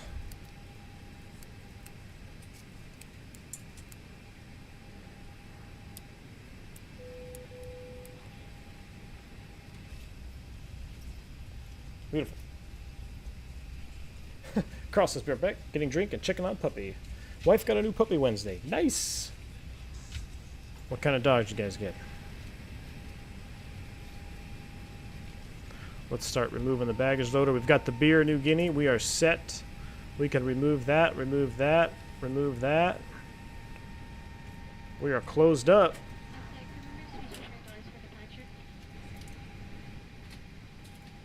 Yep, that looks good. Prepare doors for departure.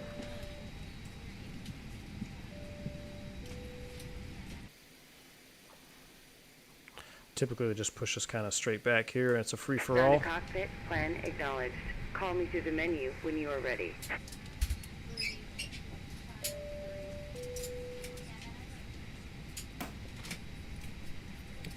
Does the Matavia mod affect FPS? Not really. Not really. Do you think I should get the IAE mod? Yes, hi. You should get it, man.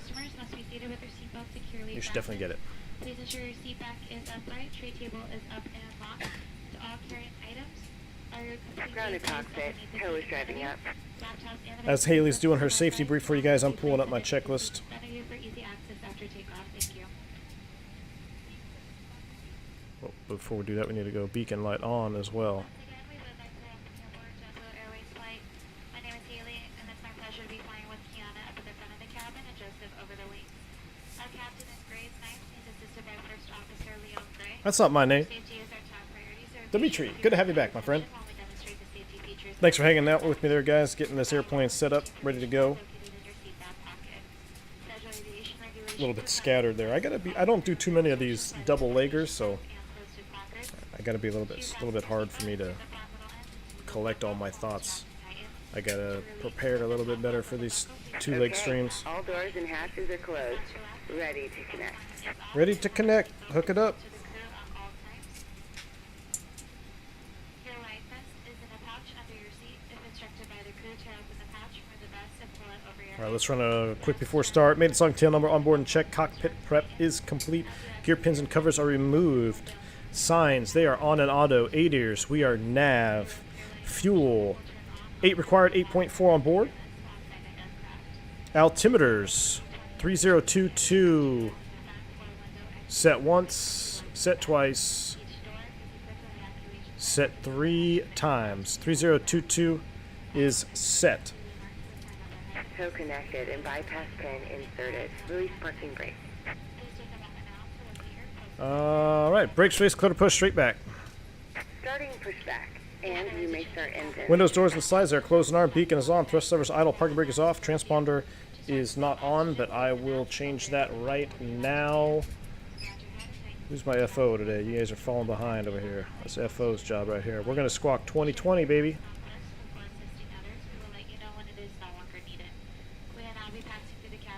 Dougal says you did a great job. Tutorial for the IAE mod install. Thanks, Dougal. I appreciate it, man. Matt Flying, is this plane 1.01 or what version is it on now?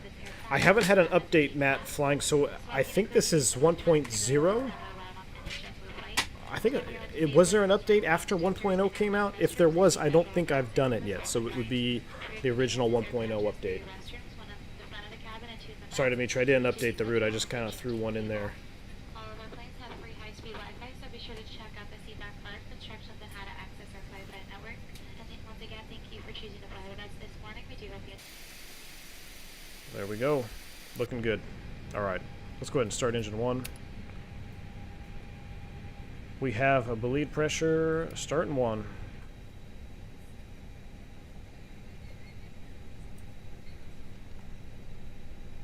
Hello from France. Happy New Year, everyone. Happy New Year, and hello to the Gillinet. Sorry, man. Evening Cap finally caught one of your streams. Steaming Spoon 60. Good evening. Good to have you here. Glad you caught it live. This is a longer stream. I normally don't do 2-leg streams. I'm glad to have you guys aboard, along for the ride. It is crappy weather here in Texas, so not much be going on. Figured what a perfect opportunity to stream for you guys. Operation complete. Go ahead and set the parking brake. All right, brakes are set. You're clear to disconnect. Thanks for a smooth push. Disconnecting tail. Stand by.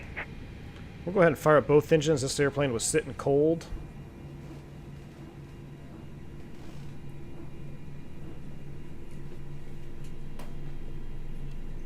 I might do a very short tutorial on the Matavia mod install. It's not really hard to get, guys. If you're wondering if you should get the Matavia mod, really all you're doing is you can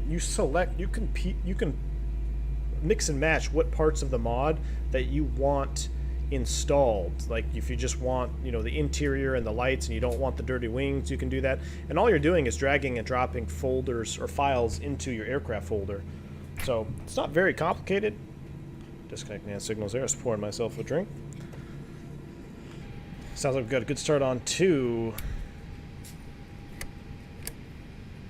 Flaps to 1. I feel so much more at home now sitting in this bus after that TBM. The TBM is a lot of fun, though. Tow is disconnected and bypass pin has been removed. Hand signal on the right. We'll see you next time, and have a safe flight. All right, thank you, ma'am. We'll leave her a flash with the taxi light there. Boom, boom. We should have a tug tow bar and a pin momentarily.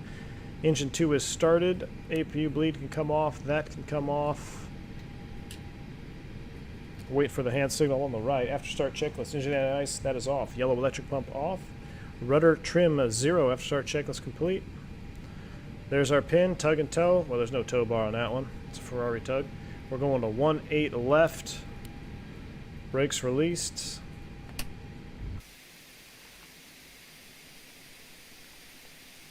Let's get out of here.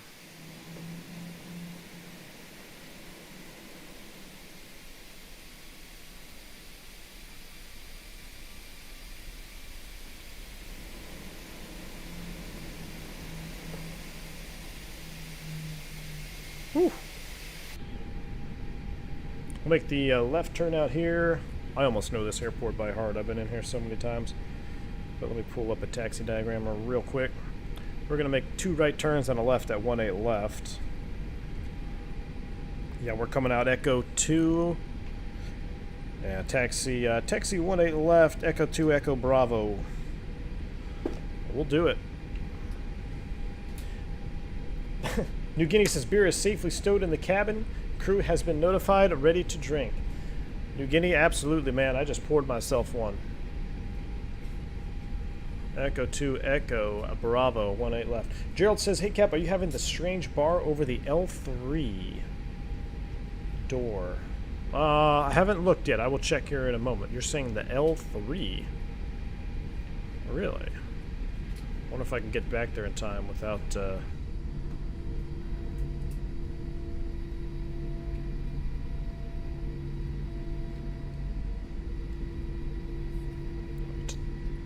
L3. I feel bad now. This is L3, right? L1, R1. I don't see anything back there. Unless it's L4. Would it be?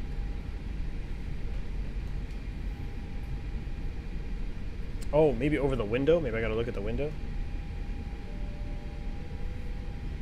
Link to IA mod liveries page provided before. The IA mod, perfect. Thank you. It also should be in the description if I'm not mistaken. Echo 2 Bravo. So we gotta go one more. That's Charlie. We'll take Bravo. And we're taxiing around in ghost mode here, so let's go ahead and change that.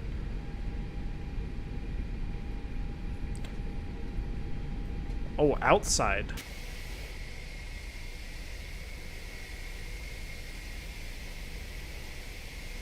Oh, right here? Right here? Huh.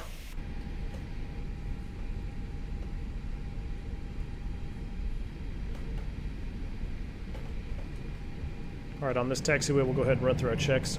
Wow, listen to that engine sound. I have my volume turned up. I'm going to keep it that way. You just let me know if it's too loud.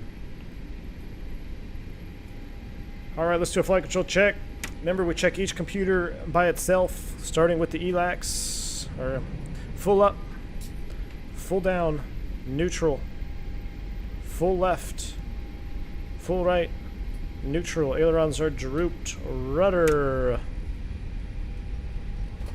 Full left, full right, neutral. Let me just make sure I am using my Airbus profile for the controls. Yes, we are. Perfect. All right. Now, this is one of those departures where I would love to have a fix info page because there's quite a few restrictions right here around the Orlando VOR, you know, depending on which radial and radius you are, that you have to cross above. But I can't program any of that because we don't have a fix info page. Auto brakes max, takeoff config, boom, that goes to auto, that doesn't move, that's in TARA. Let's go over here to the flight attendant panel in the cockpit for some reason. Takeoff all green.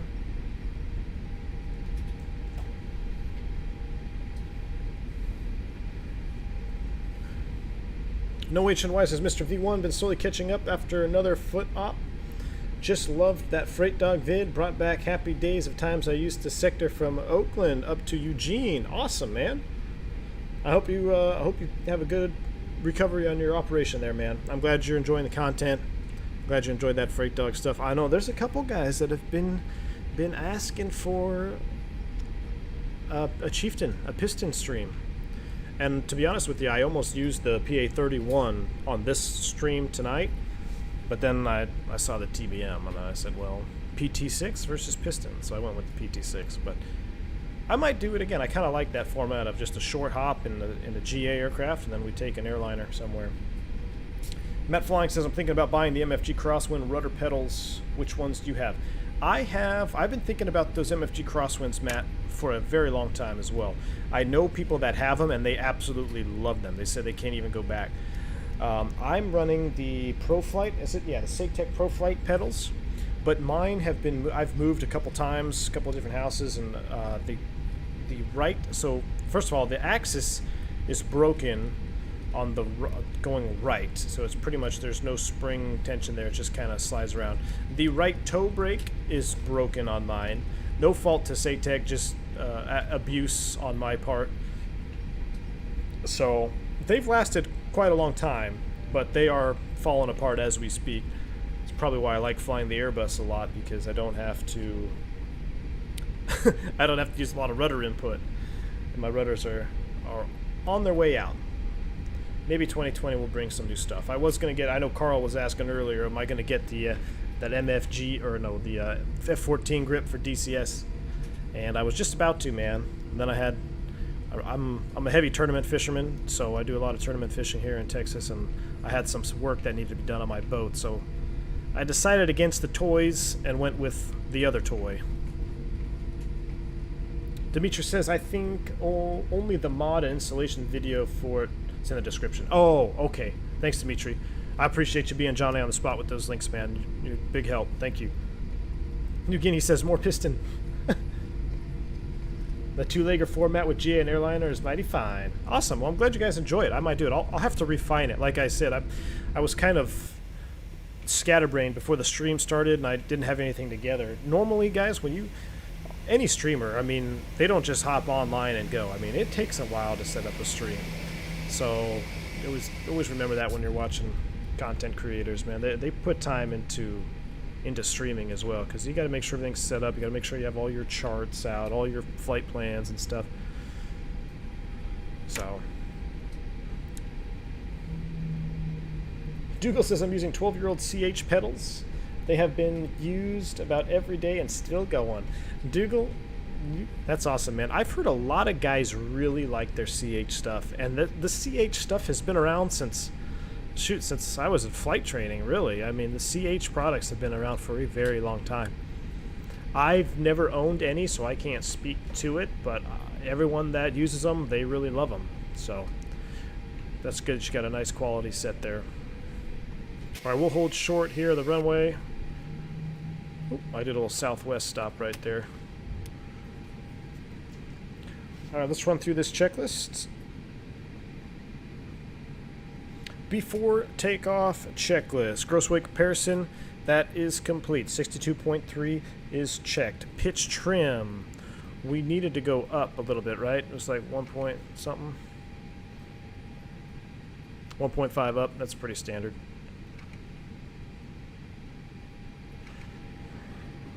$1.5 up. And let's see. V1, VR, V2 flex. We got 130. 130, 131, 135, a no flex set. Flaps, config 1+F. Flight instruments, they are checked. Flight controls, checked. ECAM memo, takeoff, all green. ECAM status, checked. PWS is auto. TCAS code set, TRI, cabin crew advised. MIDI brief is complete. Takeoff runway, 18 left, confirmed. Fuel, 8 required, 8.3 on board. Engine mode selector, normal. Bleeds and packs are set for takeoff checklist complete. What are we today? We are Cactus 1842, fly heading 270, runway 18 left, clear for takeoff. 18 left, clear for takeoff, heading 270. Cactus 1842. Let's do it.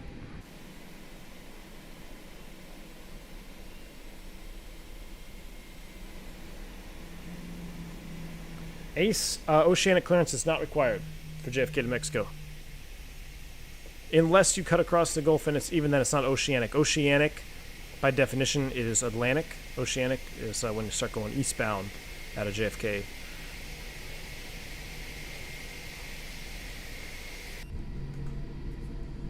Look at that.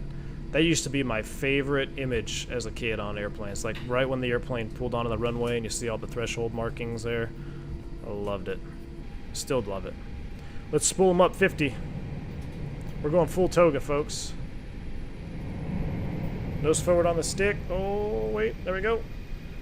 Yoga.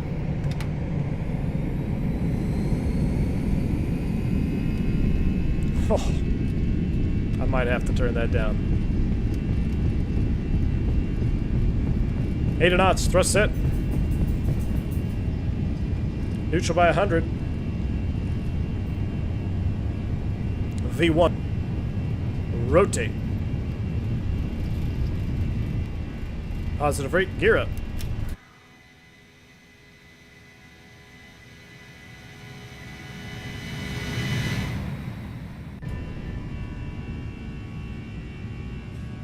Oh yeah. That is sick.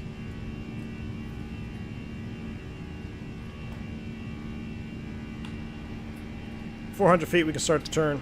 Heading.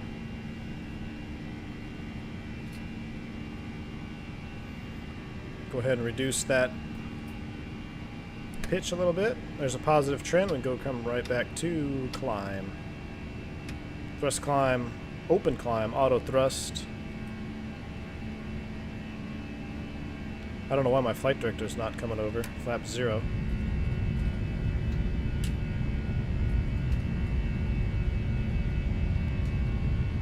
There she comes.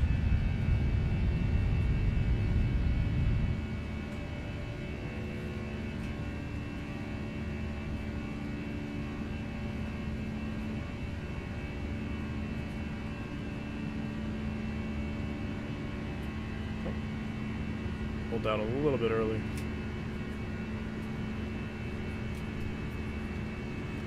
Man, I love the Airbus. Alright, we're into the clouds here. Let's go ahead and see what's going on up front. Wow, it is warm. Holy crap. Plus 26? Jeez.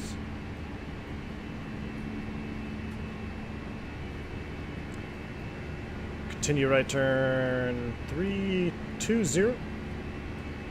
1 able. Proceed direct to Orlando. Come here, direct function, ORL, insert. And this stupid thing wants me to set standard. We'll set it so it stops blinking, but...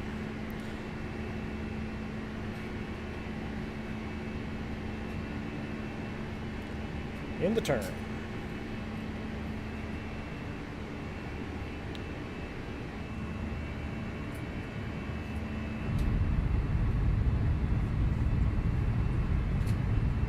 These sounds are so good.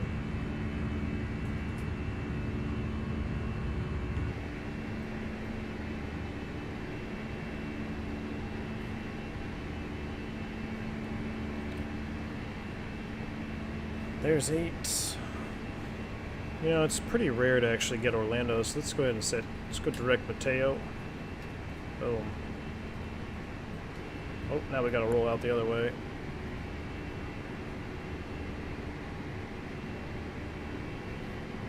Busting through 9.2, flyby, tops of the clouds. Woo.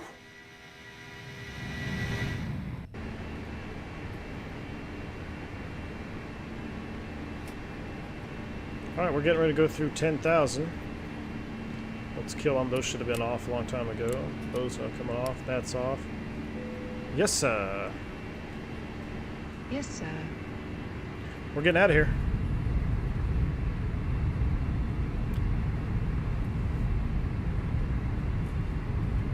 New Guinea says don't turn the sounds down, they're amazing. Won't do it then, man. Won't do it. Alright, we're pretty much a straight shot from here. We'll go autopilot on. Let's go ahead and manage the speed up.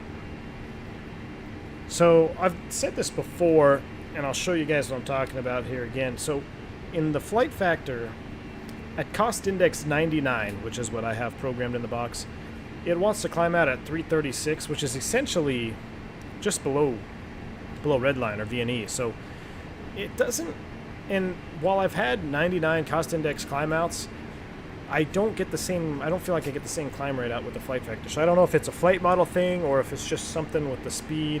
So what I'm going to do here to help my rate of climb is I'm going to set about 320 and see what that yields. At 334, I feel like she just doesn't climb all that well. And the real airplane doesn't behave that way, because they can climb out at 99 on the real airplane, not a problem. You don't even, I mean, you're going faster. That's about the only difference. It's louder.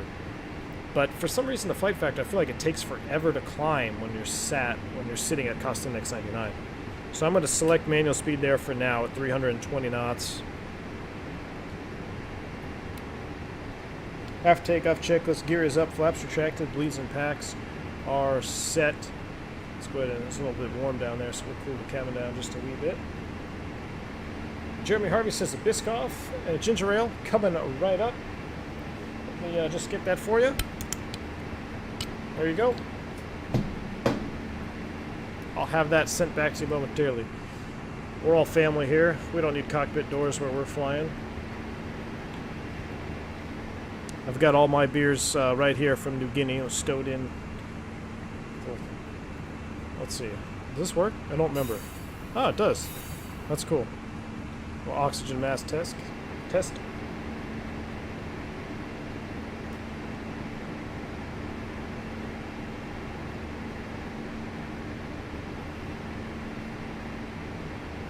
Michael Housing says, if you have no altitude restrictions, do you normally use open climb? Yep. Open climb, no altitude restrictions. A lot of times, too, you'll get a, you know, let's say it happens a lot out of Las Vegas.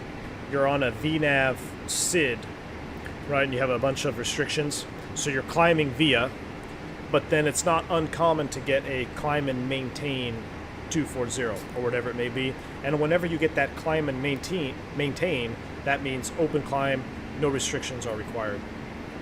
So it's very particular, ATC and the FAA, it's very particular with the phraseology. If you get a climb and maintain, that means unrestricted. Same goes for descent.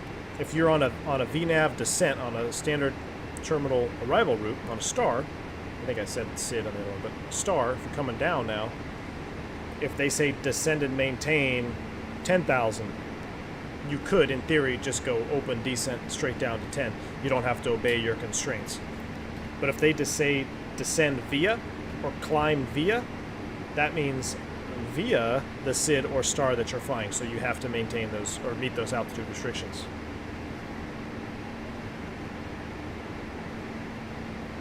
Dimitri says, can you clarify the speed should be below 210 knots for sharp turns at takeoff and approach? There is no restriction for sharp turns as far as speed goes at 210 knots.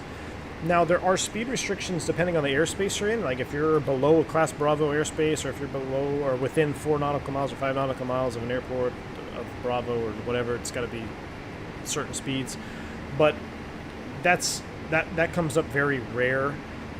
But as far as there being a restriction at 210 knots for, you know, like if you want to make a 90-degree turn or something, no, there is no restriction for that.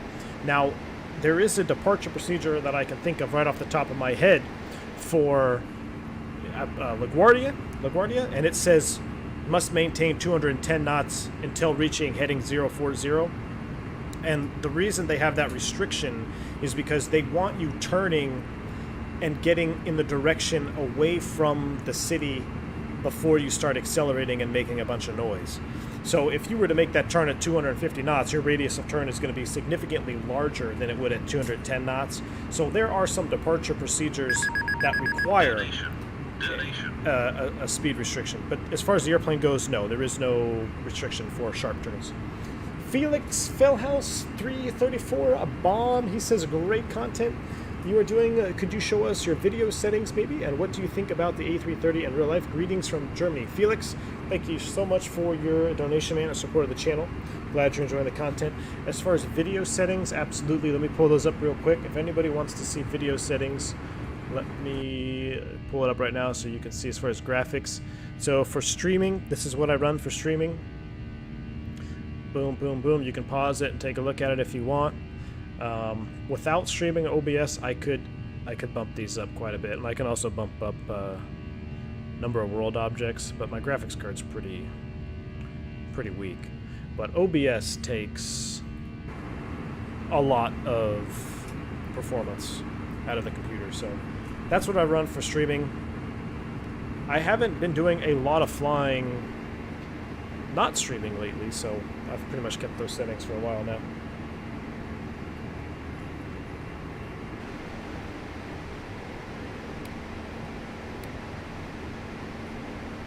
20.8, looks like it's going to be a smooth ride. We'll go ahead and turn that seatbelt sign off.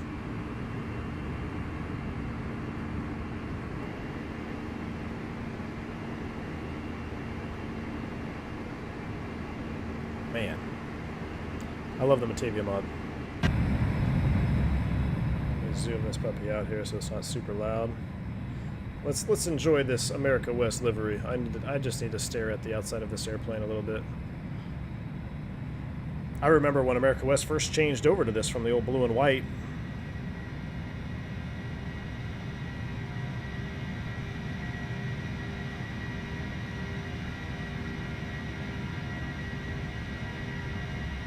Those I-80 engines look so good. They look so good on an Airbus. I know there's some die-hard CFM fans out there, but you can't tell me that I-80 engines don't look awesome on an Airbus.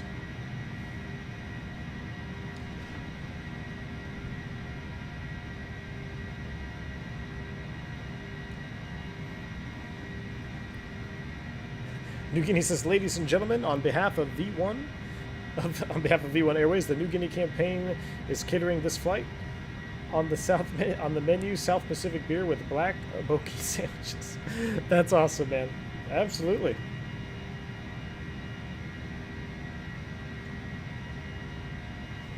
Leroy says, so I stumbled across your stream when you were flying the TBM. I know you have 2 planes in shopping. I now have 2 planes in the shopping baskets. Kids will be eating beans on toast for the rest of the month. Oh, Leroy, that's awesome, man. You're not gonna go. You're not gonna go wrong. I assume, is your second plane in the hangar the 320? I'll be curious if it's the 320. If you don't have the 320, then man, you definitely. But I'm glad you're enjoying the content, Leroy. I'm glad you stumbled across the stream. Glad to have you here. No said, we always said the IAE 320 climbed and the CFM 320s climbed like dogs. Yeah. I think, you know, it's more of a factor of your load, of your loadout. I mean, what's your weight going to be and all that stuff, because I've had, I don't even know. I'd have to probably pull up the specs on it to see what the actual differences are, but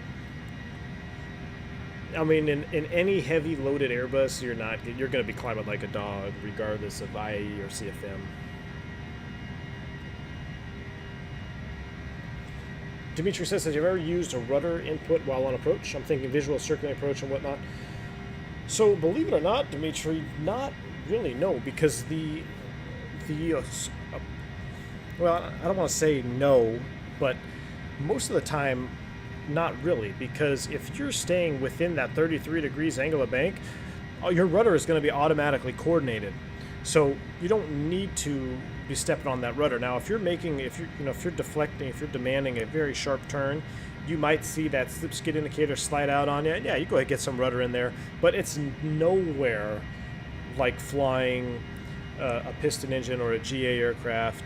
Even, I would go as far as to say, even as an Embraer, you know, the smaller regional jets, not the 145, the 170s, 175, even 190, which the 190 is not really a small regional jet. It's a pretty large airplane.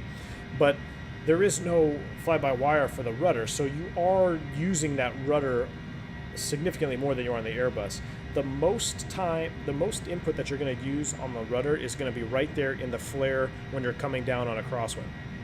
We don't fly airliners with a wing low method, or what's it called, like slipping into the wind or skid. I believe it's a slip. So we always fly them crabbed all the way down to just before touchdown, and that's when you use those rudders to really get that center line below your main gear and get that windward side down nice and gently. So that's, in the Airbus, honestly, that's really the most that you're going to use rudder. Now, when you talk about emergency situations and you have an engine failure, absolutely, that rudder is a big time. As soon as you have that V1 cut or whatnot, dead foot, dead engine. And my habit is when I go, you know, positive rate, or I'm sorry, when it's called out V1, hand comes off the thrust levers, because up until V1 I have my hand on the thrust levers ready to reject, because in my mind all the way down the runway up until V1 I'm thinking abort. After V1 I move my hand right down to the rudder trim, and I do that because if I were to have an engine failure now at V1, I can just start trimming it out after the failure. And to trim out the rudder, I mean, it's a significant amount. So you have the V1 cut, and after you stabilize your flight path with your rudders manually, it takes about 20 seconds, 15 to 20 seconds, holding the rudder trim down in the direction that you want to trim. That's how much trim you really need on a V1 cut. So, and then once you turn the autopilot on, it takes over for you. But what I mean by that is, you know, up until V1, I got my hand right here, and then as soon as V1, I move my hand right here, and I rest it on the rudder trim. And if you lose an engine, stabilize it with your feet, start trimming, either left or right. It takes about 15-20 seconds. So you can see here, look, I'm going to back it off a little bit. Let's go 300. Probably transition to Mach. Let's do a 7.7 climb, just to get up there. Got a nice little tailwind pushing us. That's nice.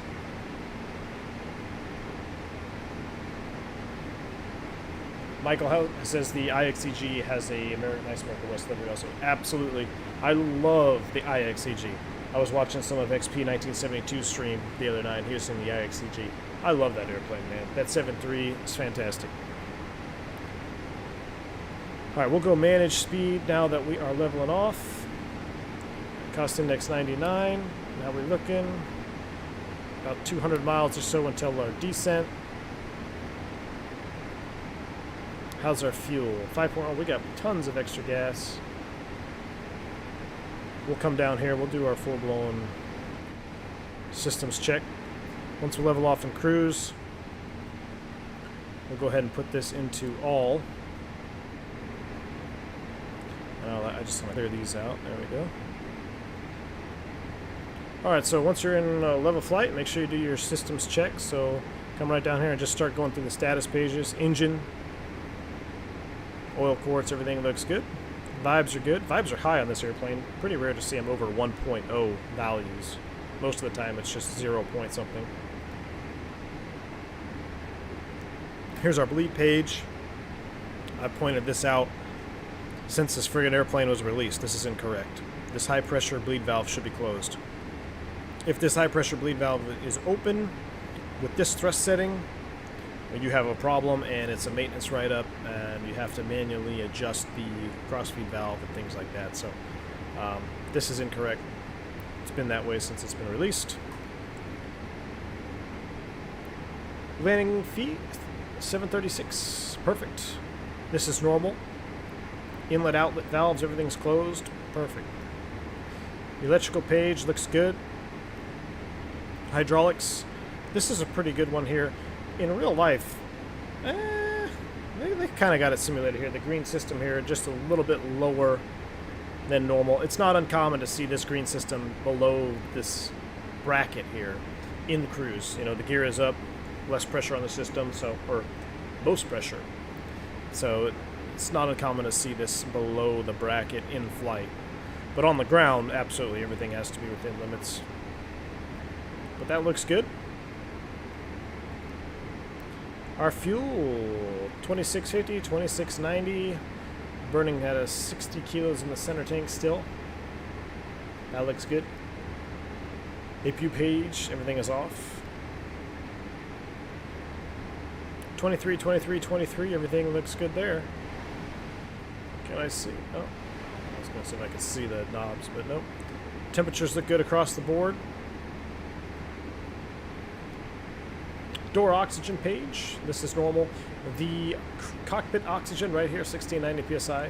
It's the only thing in this systems check that will essentially be below limits without you getting an amber ECAM warning. So that's why we always look here. This could be, you know, X'd out, not have enough oxygen, you wouldn't know it, you wouldn't get a message. But everything else here, if there was a failure, of course, I think it was the last stream we had a servo jack fail here on the elevator. This was X'd out amber, so that was kind of neat to see. Everything else looks normal. Go ahead and kill that.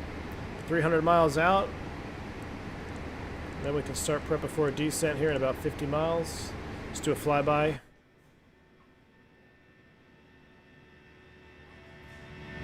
Woo!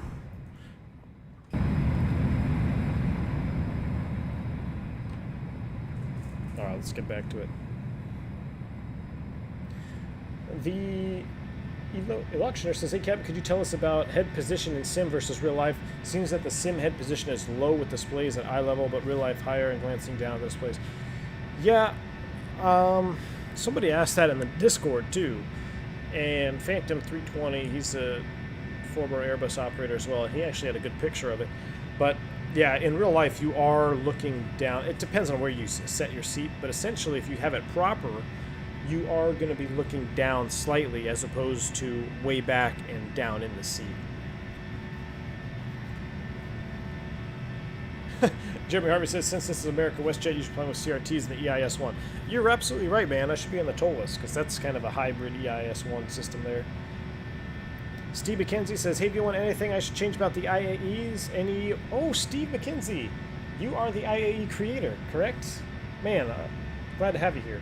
Sorry it took me a while to get your message. I've kind of went back in the chat here. Anything I should change about the IAEs? Any pro tips for V2? Honestly, I don't... Let me see if I have... Where's my other engine view? There we go. Without the window in the way. Honestly, man, I think they're pretty good. I would, pretty good. I think they're freaking amazing. I don't know. Not off the top of my head. I think you've done a fantastic job. I would have to look at some pictures, you know, maybe to refresh my memory, kind of see if there's anything I would change.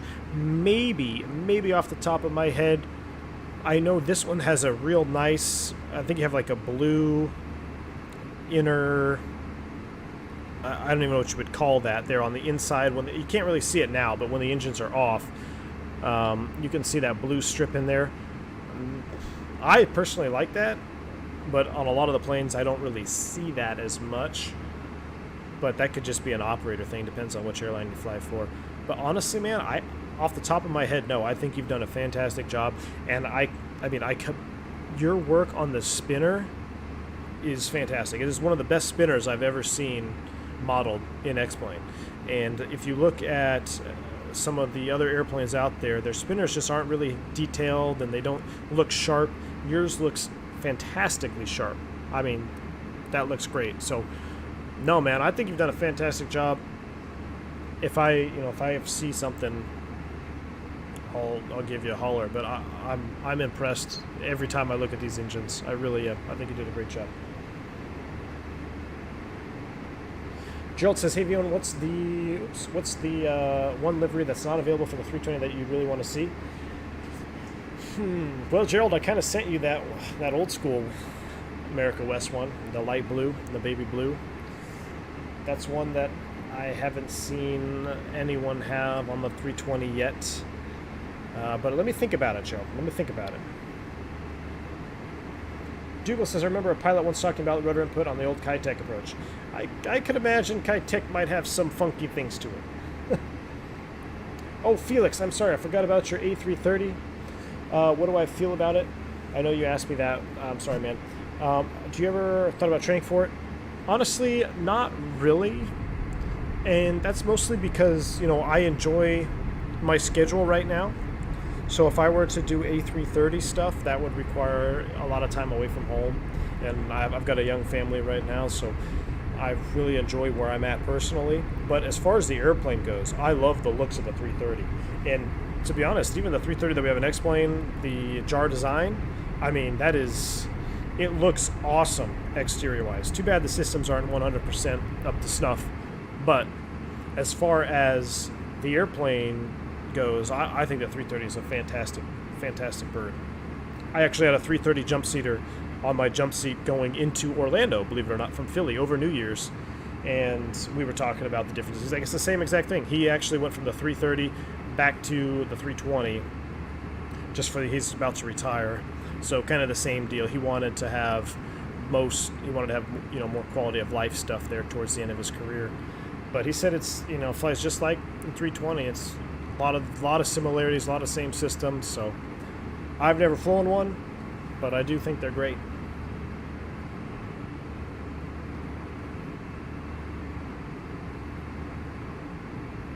Jeremy Harvey says this 175-190 fly-by-wire also, do they have flight envelope protections also? No, they do not. So the only fly-by-wire on the Embraer series 170-190 is in the ailerons. No. Pitch. Oh my gosh, I feel terrible. Jeremy Harvey, I don't remember. But I know they only have fly-by-wire in one. Gosh, I'd have to look it up. It's either pitch or roll. I want to say it's pitch. They're the only fly-by-wire in the Embraer 170-190 is in the pitch. You have artificial feel units in the floor, so your yoke you're not really feeling the pitch of the airplane. It's just, yes, it is pitch, because there was a pitch trim runaway not too long ago, and I remember talking to the guys. So yes, the only fly-by-wire in the Embraer 170-190 is in the pitch. Roll is just like a conventional airplane, and so is rudder. Yeah, thank you. Dimitri says you just helped Flight Factor fix that. Wait, you did.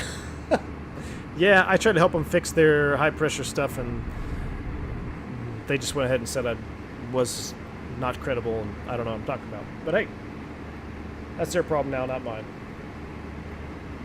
Duke says, I hope we don't encounter turbulence, otherwise the packs won't hold their black sandwich in their stomach. Yep, I think it's going to be pretty smooth, man. Right now, it's smooth sailing. We got a nice contrail behind us. Everything is nice and smooth. Whew. Let's go back outside. Let's look at some of this more IE stuff.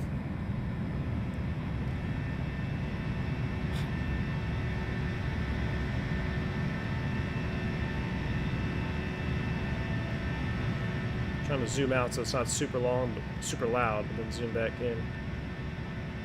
Oh, yeah, that's a good shot right there.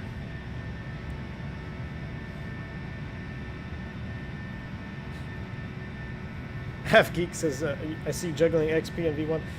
That's right, XP is streaming. I got a notification on my phone, just popped up not so long ago. What's XP flying tonight? 7, let me look, I'm looking right now.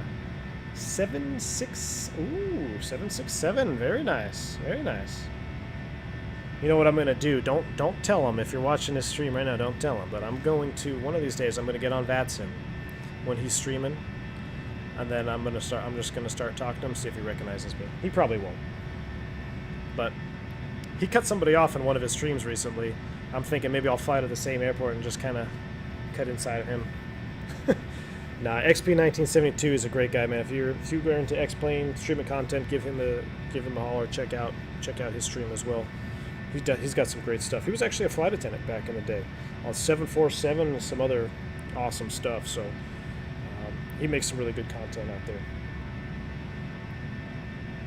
Eno says it's interesting that we didn't have fly-by-wire on our 300, 310 equipment, but rudders were never an issue. But 280, 300 climb speed, they were quite overpowered, so nose trim is absolutely a factor. Interesting. You definitely got to have that trim to keep that nose down. Yeah, Dougal says 10 for 10, Steve McKenzie. I agree, man. I'm looking at this engine right now off the top of my head, trying to think what I would change. Honestly, I don't know. I don't think I would change anything.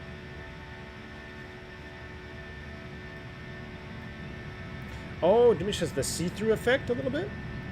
Yeah, so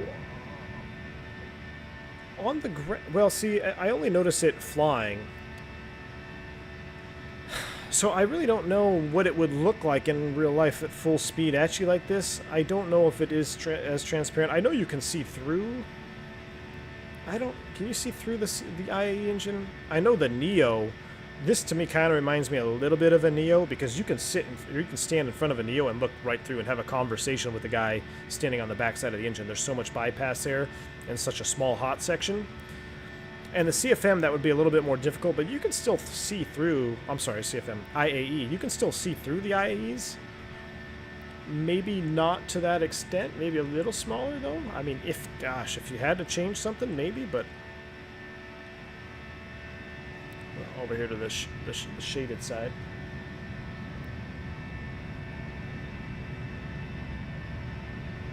Dougal says, I've seen the 330 described as a 320 in heels. That sounds about right, man.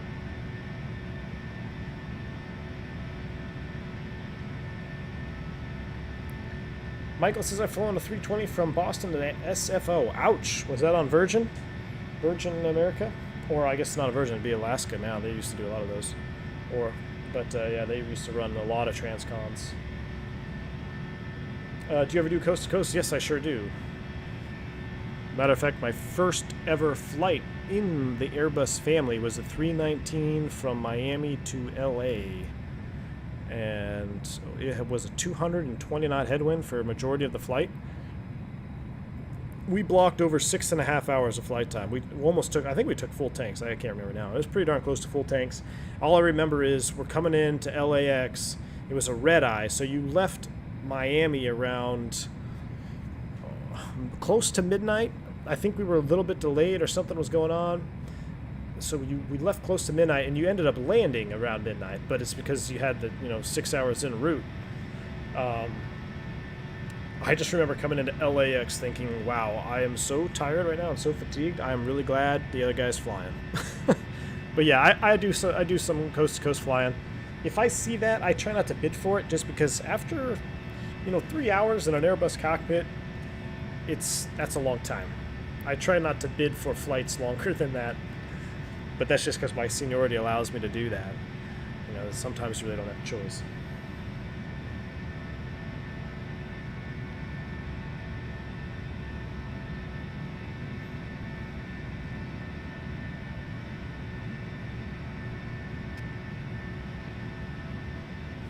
New Guinea says, I love the IA engines because they're elongated shape remind me of old school jets such as the 707, DC-8, Convair. Yep. Can you imagine flying with differential thrust only like United 232? Oh my gosh, man. Absolutely. Yeah, Al Haynes passed away recently. Danny Fitch passed. That was a fantastic story of airmanship when they just flew with differential thrust. Absolutely fantastic. Does the IA work on the Tolus? No. Not this. No, the Tolus has its own IA engine. But Tolus is an example of the spinner. I think they have, it's a great airplane. I love the Tolus. But the spinner, if you look at the spinner on the Tolus airplane, it's not as sharp. And it's not just Tolus. There's a lot of airliners out there that don't have a sharp spinner. This one really captures what that spinner looks like. You if you're in the Discord emblem is a 320. It's a brand new IAE spinner. I was doing a walk around and took a snapshot of that. It was brand new.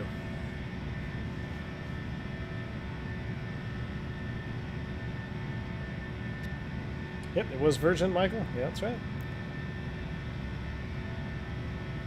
All right, let's go ahead and take a look and see what's going on. We are 181 miles from Charlotte.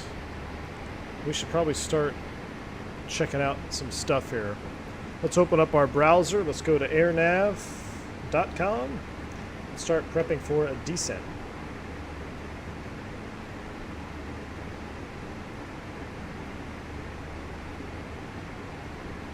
Or not.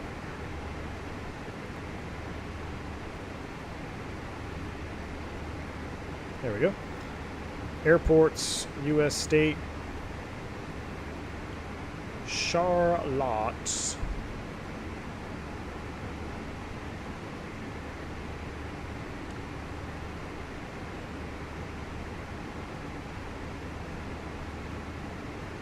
Oops, that's the wrong one. That's south. Gotta go back.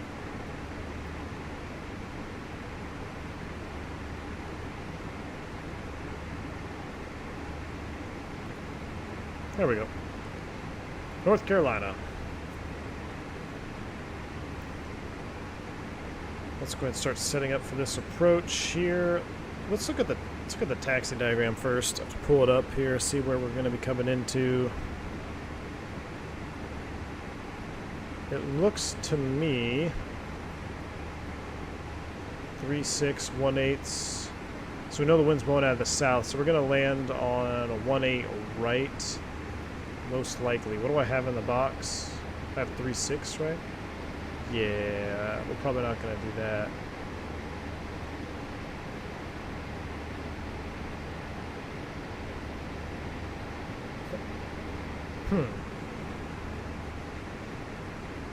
Let me see. I'm going to pull up the weather for Charlotte real quick. Weather in Charlotte right now.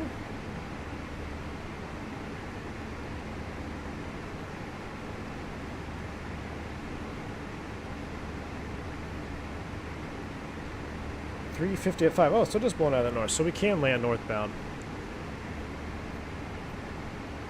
Can land northbound. So we'll go to the diagram here. So coming into Charlotte, we're going to land more often than not. You're going to get 36 left.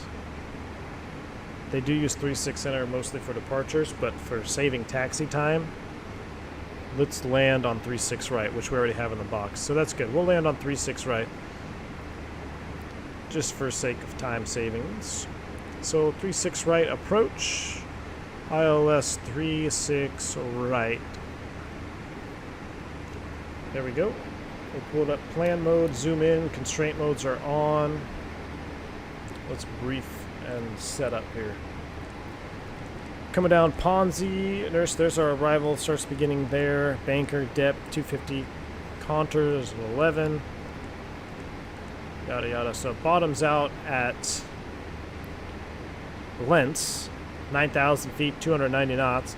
Then we're going to be vectored to the 36 right approach. It's kind of a weird. That's kind of weird. This arrival isn't really. Yeah, that works. Yeah, vectored to Sikdu, Heyu. That looks good. That's all in the box there. So our bottom altitude is going to be 9,000. So we'll say we get a descend via. We'll spin in 9,000 feet up here for now, as a reminder. So the box looks good. Next phase for descent, we're going to do 80 and 320 knots. Q&H. Right now down there, they are broadcasting.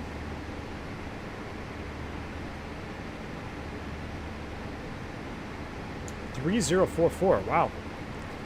It's getting up there.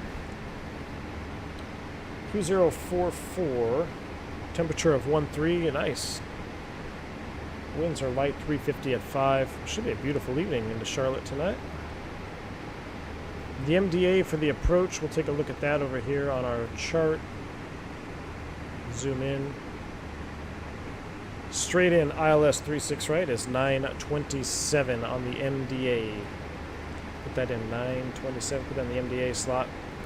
Still got 2 hours extra gas. I'm going to go secondary. We'll copy the active. Everything looks good there.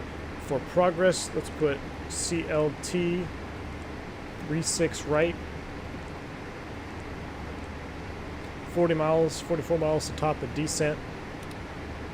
We're going to go auto brakes low.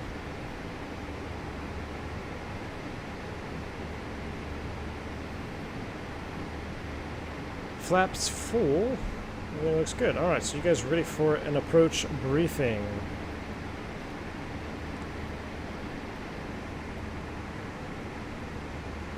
All right, we're going to do the ILS 36 right. Probably going to end up being the visual 36 right in the Charlotte Douglas International Airport. Our LS push buttons are on. We're looking for 108.9. We're going to auto-tune that. It should be IBQC. Auto-tune. Final approach course is 36. This is off a little bit. That's fine. Final approach course will be 003 degrees. Touchdown zone is 727. My favorite airplane for Boeing. Landing on runway 36 right, we've got a left-hand turnoff. That's our landing distance down there. 8,677 feet available for landing. Be a left-hand turnoff. We do have a runway to cross. We'll make sure we hold short of that if we need to. If we have to go missed off the approach to runway 36 right, we'll continue straight out 1320, followed by a climbing right turn 4,000 all the way out to Charlotte. Intercept the Charlotte 093 radial out to Locust. And hold the right turn, 093 inbound. That's in the box, matches the plate. Got Pappies on the left-hand side. Touchdown zone, centerline lights, high-intensity runway lights. We're in an A320 for tail strike avoidance. We're planning on landing flaps full, low brakes, reverse as required. Any questions? No questions. Approach briefing is complete. Just get ready to start down.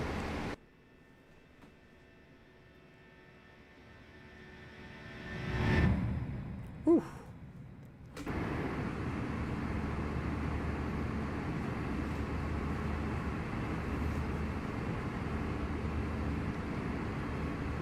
Paul Tooley says, "Hi Captain, absolutely love your channel. Thank you for all the info. Regards, Paul Tool, York, UK." Paul, thank you so much, man. I'm glad you're enjoying the content. I'm more than happy to put it out for you guys. I'm glad you're hanging out with me this Friday night.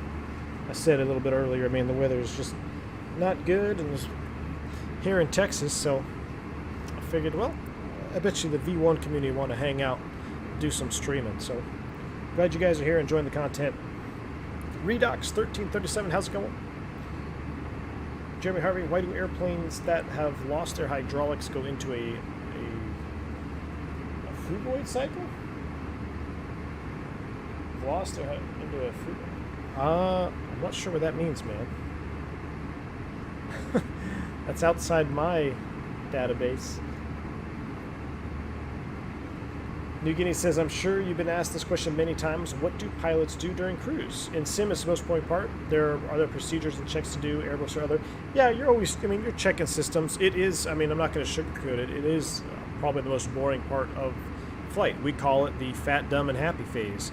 So you're sitting up there, we're probably eating something fattening, and you're dumb because you're probably not doing anything with your brain. You're either reading something or technically reading company material only, end quotes, or just having a conversation with the other pilot. So, but we do check systems. I mean, every 30 minutes or so, you're always going to run through your systems checks. Come up here to, you know, ECAM. You're going to go through all your systems. More often than not, you're checking your fuel. The two big ones for me, I go fuel, make sure everything is balanced.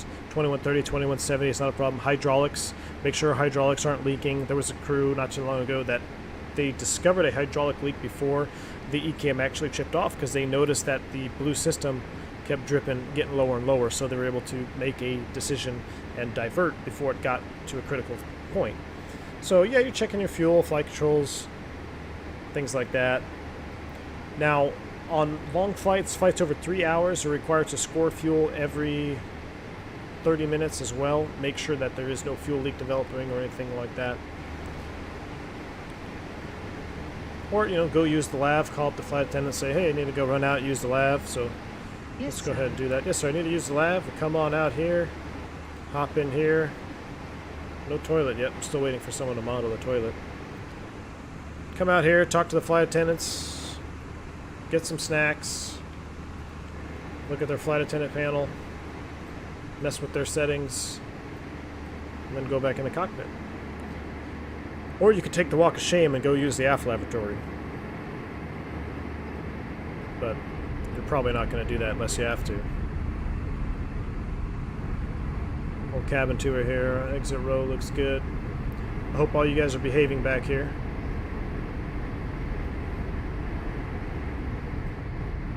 I love how the sound changes as you get further and further back.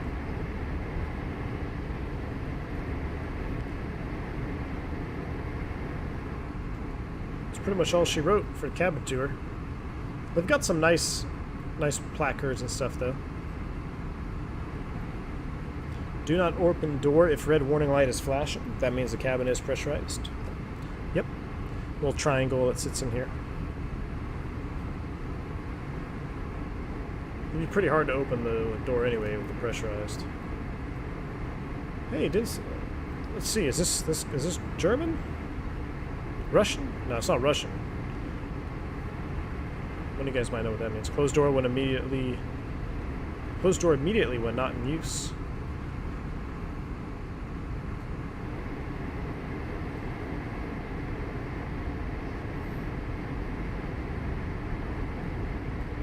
Oops. Now there is a part of the mod from Atavia that you can pay for, and you can update and customize your cabin lighting, which is pretty cool.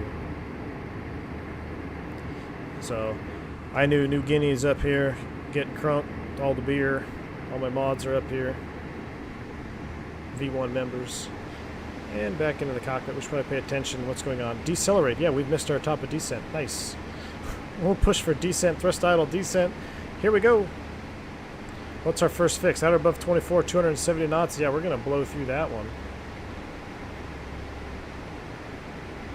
We'll also make sure on the descent we'll set our TCAS into below mode. That is in below mode there. And down we go. Some nice ortho down there. Whew.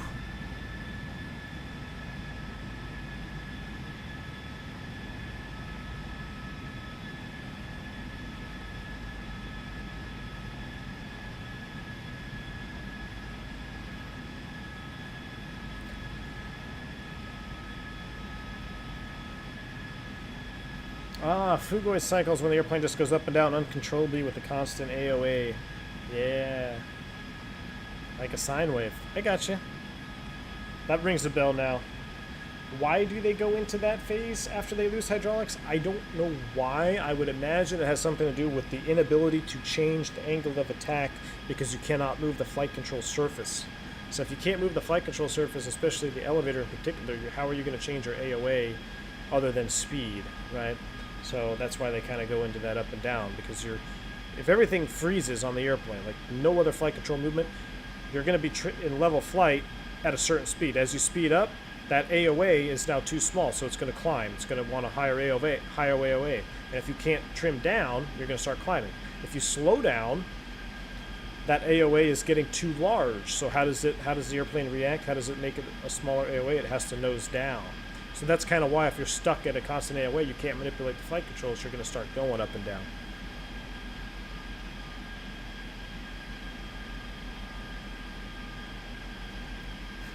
Dougal says it sounds like a swear word to me. I was kind of thinking that too, man. It is German? Thank you.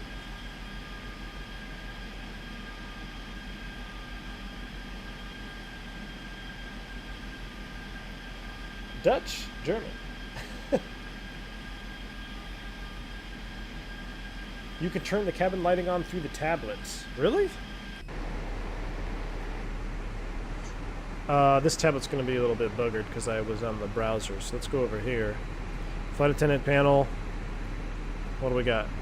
Lights. Ooh. Bright. Bright. Bright. What? Okay, this entire time that I've owned the Flight Factor, I had no idea that you could do this. This is pretty kick-ass. Now we're partying back here. New Guinea, we're going to need some more beers, my friend. We are partying now. That is cool. Does it show... I guess you can't really see through the windows. That's cool, man. That is awesome. Just look at that beautiful IE engine sitting there. Steven, if you're still here, man, you have just reignited my passion for the A320 in X-Plane because of your engine mod. I was getting really tired of looking at the CFM engines, man. I'm so grateful, so thankful that you're able to publish this mod.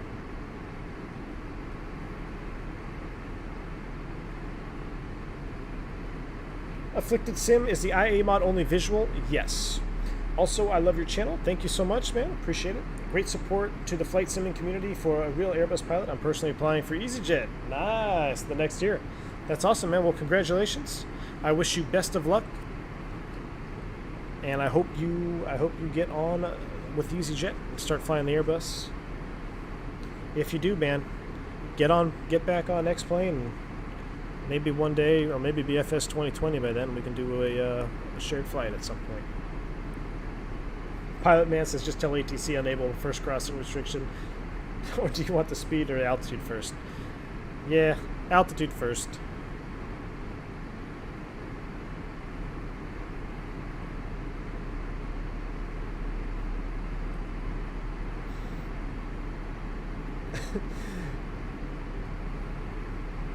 Yeah. Week 584 says, then 18 says, you know the restriction was on the chart when you filed it, right? Yeah. That's, dude, I hate that. So, you'll be flying around, like I said, fat, dumb, and happy, right? All of a sudden, ATC comes on and says, hey, Cactus, what's your airspeed? And immediately, right then, everybody pulls up the box. They go like this, and they say, okay, what fix are we at? Or they look at their chart and be like, is there a speed restriction? Because before you respond. That's why if you ever hear that on the radio, and you hear, hey, say speed, there's always a long pause because everyone's trying to verify, make sure they're not blowing something before they respond. I mean, I remember one time at a citation, I was flying a CJ2 into Salt Lake City, and they gave me 200. I think it was 180 knots, and I was flying with a new, like, single pilot for the most part, but there was another guy in the right seat, and you know, they say, hey, Sierra Delta, 7 Sierra Delta, say speed. And he goes, well, we're doing 205 knots. And I'm just like, I immediately like blocked the frequency. I just hit the keyed up my mic. And I'm like, 180. 180. It's like, okay. Yeah, there's 270. We're a little bit high. We're a lot a bit high, actually. What do we got? Below 21. Oh, no, we're not that bad. We're not that bad. See what's coming on, folks, on the flight deck. Just began our initial descent to Charlotte Douglas International Airport. Should be on the ground here about 20 minutes. Weather in Charlotte's a beautiful day, 72 degrees, light winds, partly cloudy skies. On behalf of this Dallas Space flight crew and Stephen McKenzie and Gerald McGinley, we appreciate you flying with us. Look forward to seeing you on a future future U.S. Airways flight, America West. Welcome to Charlotte. Alright, so we're coming down at or above 12. We're good. 250 on the speed. I got the brakes out. Looks like we're getting in control now.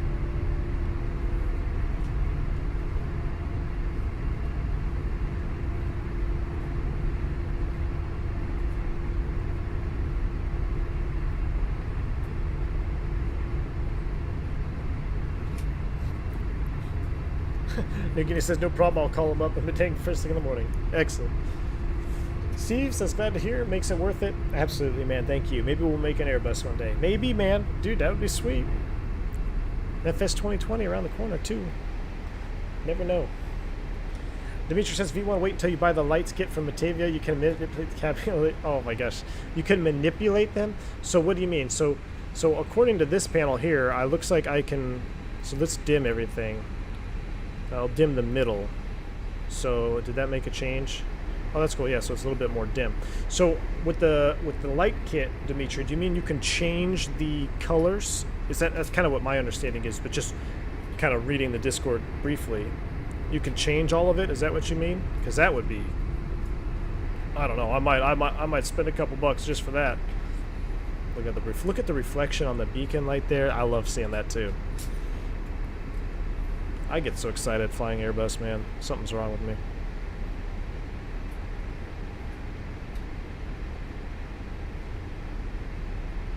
Redox 1337 is the same here since these engines are out. I love it. Used to look way better than the default ones. Absolutely, man. Getting a little bit of lag spikes in there. We're probably loading up some stuff. Alright, so 210 knots at Molines 9000. Yeah, let's go ahead and help our descent out. Let's get the French speed brakes out there. Oops, wrong ones. Not those. These. French speed brakes are coming out.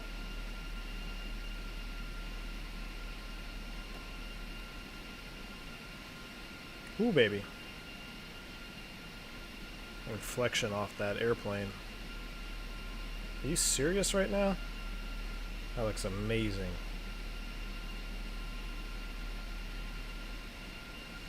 Is the sun coming through the engine? Oh my gosh. Look at that reflection coming through the engine there a little bit. So the sun is shining up through the backside and reflecting right there. Wow. Yeah, because it's not on that side. That's just too cool, man.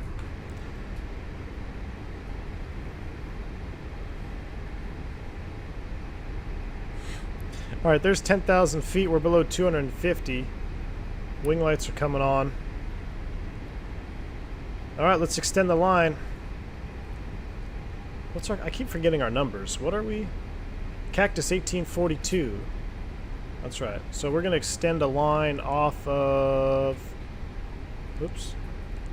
We're going to extend a line off of SICDU. 184 inbound. Insert that. Flight plan. Make sure you pull heading. Boom. Cactus 1842, turn right, heading 090. Right turn 090, Cactus 1842. Cactus 1842, reduce speed, maintain 210 knots. I'm going to make this really hard on myself. 210 knots, Cactus 1842. Alright, we're level at 9,000. Speed alt star. We're slowing to 210. What is SICDU at? SICDU is at 3,000. Here's VFE next, minus 10, flaps 1.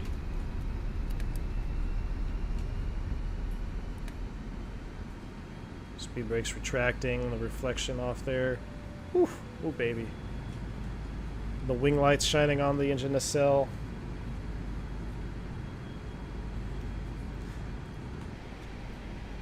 Alright, Cactus 1842, descend and maintain 5,000, turn left, heading 075. 075 down to 5,000, Cactus 1842. Cactus 1842, altitude first at 5,000, reduce speed 180 knots. Alright, altitude first, then slow to 180, Cactus 1842. So we won't worry about that, so I'm going to go vertical speed. This is where I'm going to use vertical speed 2,000. I'm not worried about slowing to 180. I'm more worried about getting down to 5,000 first. Cactus 1842, you're 21 miles from Sikdu. Turn left, heading 050, maintain 4,000 until established. Cleared ILS 36 right approach. Ford established 050 on the heading. Cleared ILS 36 right approach, Cactus 1842. Alright, so who needs ATC? I did it all myself. There we go. 8,000 descending 4,000. This is going to be tight, guys. This is going to be tight. I also do 10,000. Make sure you activate confirm. So here's our bottom of descent arrow. So it looks like we're going to be just fine. The speed now is picking up to 220. So this is where you can get in trouble with vertical speed. So I'm going to go ahead and reduce that because I don't want to start overspeeding.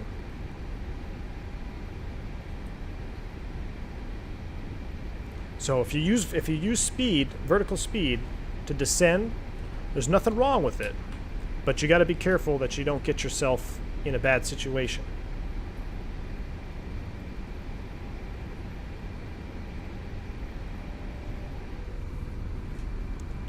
Things are looking up. German Harp says SLC and BWI my home airports. SLC getting a new terminal. Looking forward to it. Hoping for heated jet bridges. You definitely need them in Salt Lake, man, in the wintertime. Do I know the function of the aids and the DFDR print button on the pedestal? Yeah, so it's essentially to mark the flight data recorder. If there's a time stamp, like if you have a conflict with ATC or something, you can go ahead and it'll actually mark the tape so you can pull it up and reference it. What was the altimeter setting? It was 3044.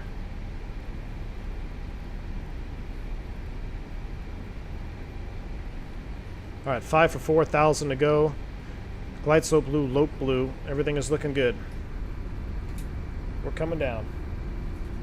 Nukini says, do I want a special brew? What do you like? Pills, lager, dark? Craft, strong, light, fruity, sweet, sour. Well, you know what? I'm drinking right now. I'm drinking a bourbon beer, believe it or not. I do love bourbon. I'm a big bourbon fan, so I'm drinking it. It's a bourbon copper lager. It's pretty tasty, man. Pretty tasty. Outstar, Lokestar. There's 4,000 feet. We're reducing speed to 180 knots. Things are looking good, folks. Things are looking good. I wish we could see more outside. I'm sure glad I have 800 terabytes of ortho scenery so I can look at a white screen.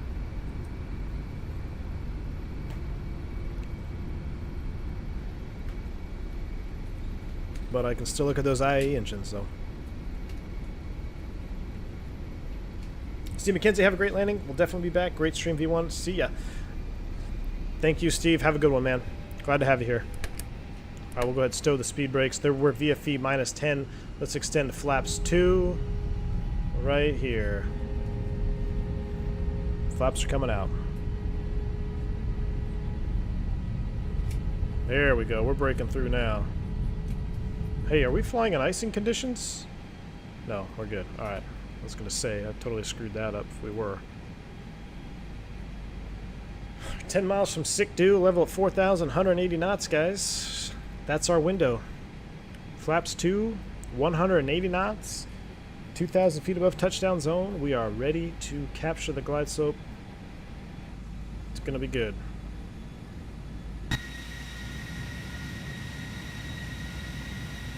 What's with these clouds, man?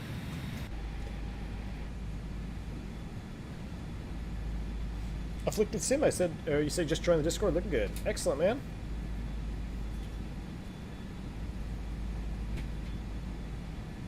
Michael says high and fast is never good. That is absolutely correct. High and fast is no good. Do I use any add-ons for the clouds? No, just the Active Sky Clouds HD.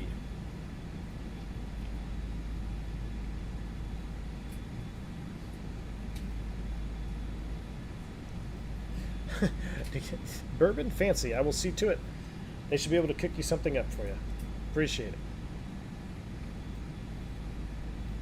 Alright, so we should be able to hear the engines. Look at the cabin though. Look, I haven't noticed this before. The cabin lighting. It's just, it's so cozy. Oh yes. Oh, that is a nice one right there. I kind of want to make that the new Windows saved view. I literally feel like I'm looking out of the window right now in my seat. Slim Kenneth says V1 went on a bourbon beer tour tonight at Sierra Nevada Brewery not too long ago. They have some good ones. Man, I wish you would have brought some of me back. Wow. I think I've had too many. I wish you would have brought some back to me.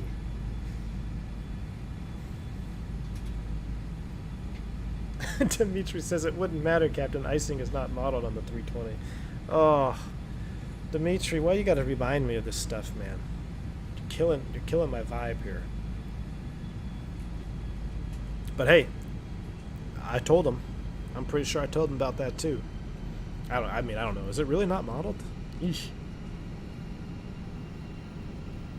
Michael says X-Vision does wonders for the clouds. Yes. X-Vision. Yes, I have X-Vision. I have X-Vision as well. I think I'm just in a heavy overcast right now. There we go. Just popped out. I think we... There we go. There's the runway, airport in sight. Wow, this is looking cool with the lights coming in here.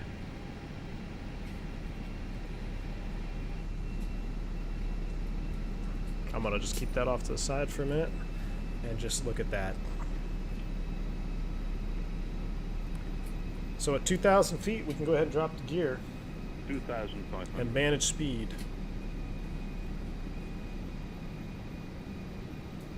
Whew.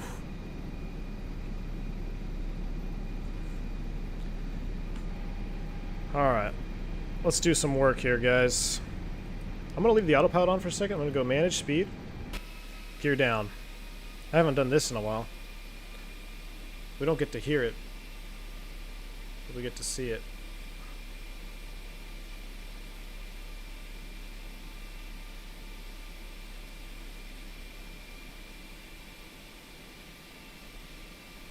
Looking good. VFE next -10, the flaps 3.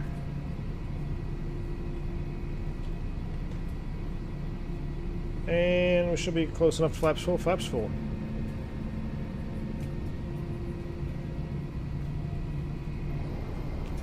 Wow. Arm those, cabin check. And let's hand fly this puppy. Cat 3 single. Landing check is cabin crew advised. Auto thrust speed. ECAM memo. Landing all green. Landing check complete. Clear to land 3-6 right. Are we clear to land? We are now. KX 1842. Clear to land 3-6 right. 1,000 feet stable.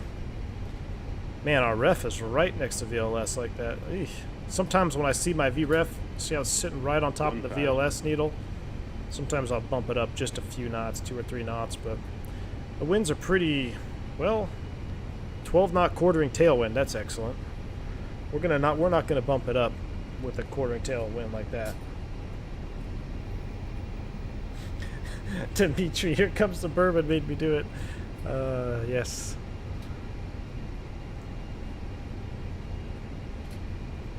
Two whites, 2 reds, everything's lined up, coincident with the glide slope and the pappies. 500. Runway is in sight, a landing. 400. I can't remember the last time I buttered the 320. 300. We're gonna try for one today, guys. We're gonna try for one. 200.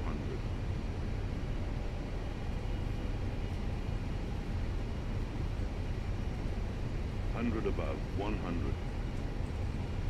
Right on the slope, baby. 50, 40, 30, 20. Retard. Minimum. Retard. Retard. 5. Oh, come on, man. Oh boy, center line. I feel like we're hauling. That tailwind is really pushing our ground speed up.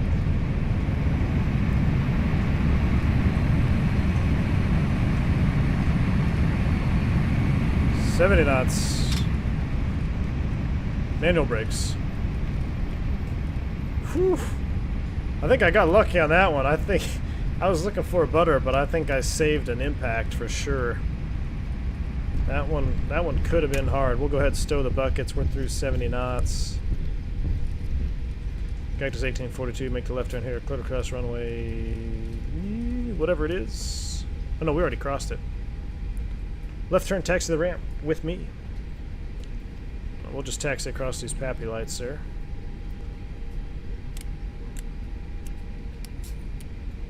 Get the APU fired up. Clean up the bird.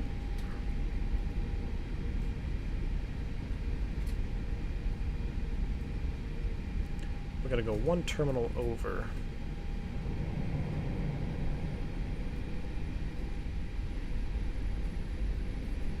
Flap is open. Fire up the APU. Ladies and gentlemen, welcome to Charlotte at Douglas International Airport. The local time is 7:40.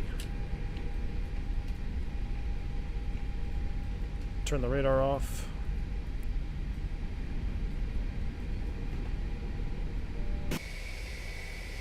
Man, I'm loving this livery. I feel like I need to be doing a Phoenix to Salt Lake flight or something, though. That'll be next. Old America West. Alright, we need to find an open gate. I see one right behind. I don't want to park between two RJs. Looks like I don't really have a choice. We'll take the one over here. We'll simulate that the engine has been on cooldown for 3 minutes, so I'm going to go yellow electric pump on, engine 2 off. Begin spool down of that engine. We're on the ramp now. We see our gate. We'll kill the taxi light.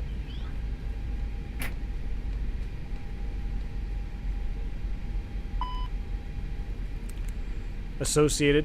Clear ECAM. Clear air.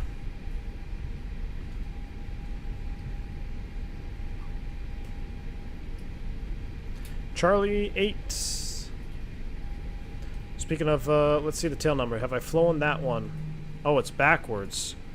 457 Yankee X-ray 457. I think I have that airplane in my tail number as well, or I think I have that tail number in my logbook. I have to check. Wow, my strobes are still on too. For your safety and the safety of those around you, please keep your seatbelts fastened and carrying items to the safely lock to navigate and turn to on the seatbelt sign. Be careful in opening overhead bins as items do tend to shift during flight. Checked baggage will be available at the carousel.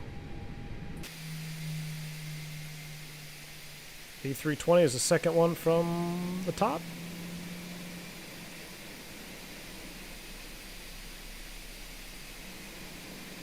Perfect. Need any assistance getting off of the aircraft? Rig set. APU is available. Until after we have arrived at the gate, so we may better assist you. Engine 1. For updated information on Seatbelt sign. and baggage claim, you can check Pumps. or download our free JetBlue mobile app. Next time you're APU online, bleed. visit jetblue.com. Ladies and gentlemen, we are here. 10% N1 will kill the beacon light.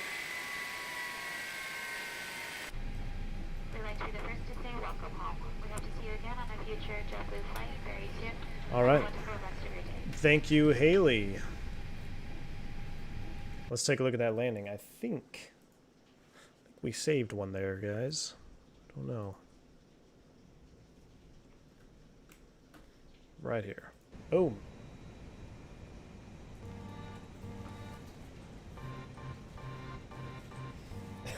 Jeremy Harvey was hoping for another bourbon parking job when I pulled into the gate. I didn't think it wasn't that bad. Parking job was good. No bourbon parking job into the gate this time. Man, I wish Flight Factor had sounds in replay though, because those reverser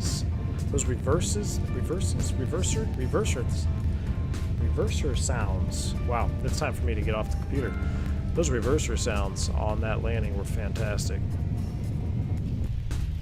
I don't know why they just, from the get-go of the airplane being released, they didn't have sounds, and they said we can't do it. I don't know what their deal was, but you look at the TBM, Tolus, ZIBO. I'm pretty sure Flight Factor is the only module that doesn't have replay sounds.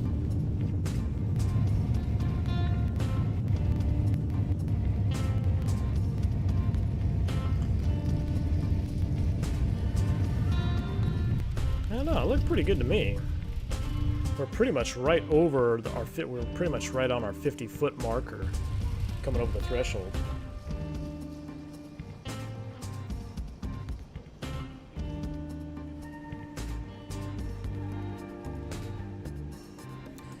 Dimitri says, are you still contemplating the Toncontin approach? Yes, Dimitri. Yes, absolutely. If you do, I have a great modded airport for it and some nice orthos I could share. Thank you, Redox, stuff for your strips. Dimitri, I'll have to be in contact with you, man, on Discord.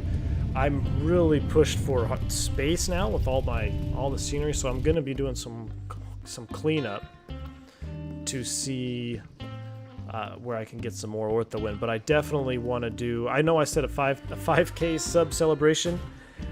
We're almost at 6K, guys. And to be honest with you, I'm not doing this for fame or anything like that, but I appreciate you guys subscribing to the channel. So I want to do a special stream just for the growth of the channel in general. And I am going to plan a stream down to Toncontin. So we got to make sure we have a good scenery and airport down there. We're going to do it, guys. New Guinea says, I have a decent scenery for the airport, but it's something there seems to be an object that kills my FPS. Really?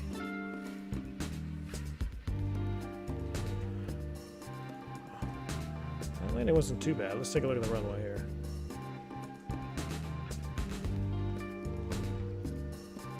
One of my favorite shots. Airman Roman, commercial pilot, welcome. Airman Roman, thank you so much for joining the channel and becoming a part of the V1 community, my friend. You guys are still in the chat, all my my members. Let's get some positive rates out there for Airman Roman. Thank you so much, man, for joining the channel. If you're unfamiliar, there is some members-only content for you. I do some podcasts every month. I've got those out now, as well as syncing your Discord to your YouTube account. So if you are a fan of Discord, use Discord. You can get access to the V1 After Dark channel when you sync those up. That's kind of a little bit easier for me to talk to you guys if you have questions for me specifically. And I try to be interactive in Discord as a whole, but the V1 After Dark, I put in some little extra tidbits for all my members and stuff. So sync those up. Thank you so much for joining the channel. And it's that time, guys. We're going to wind it back. We're going to get the music playing. We're going to sit right here. Nah, you know what? Screw it. We're going to sit right here. We're going to watch this plane come in one last time, one or two more times.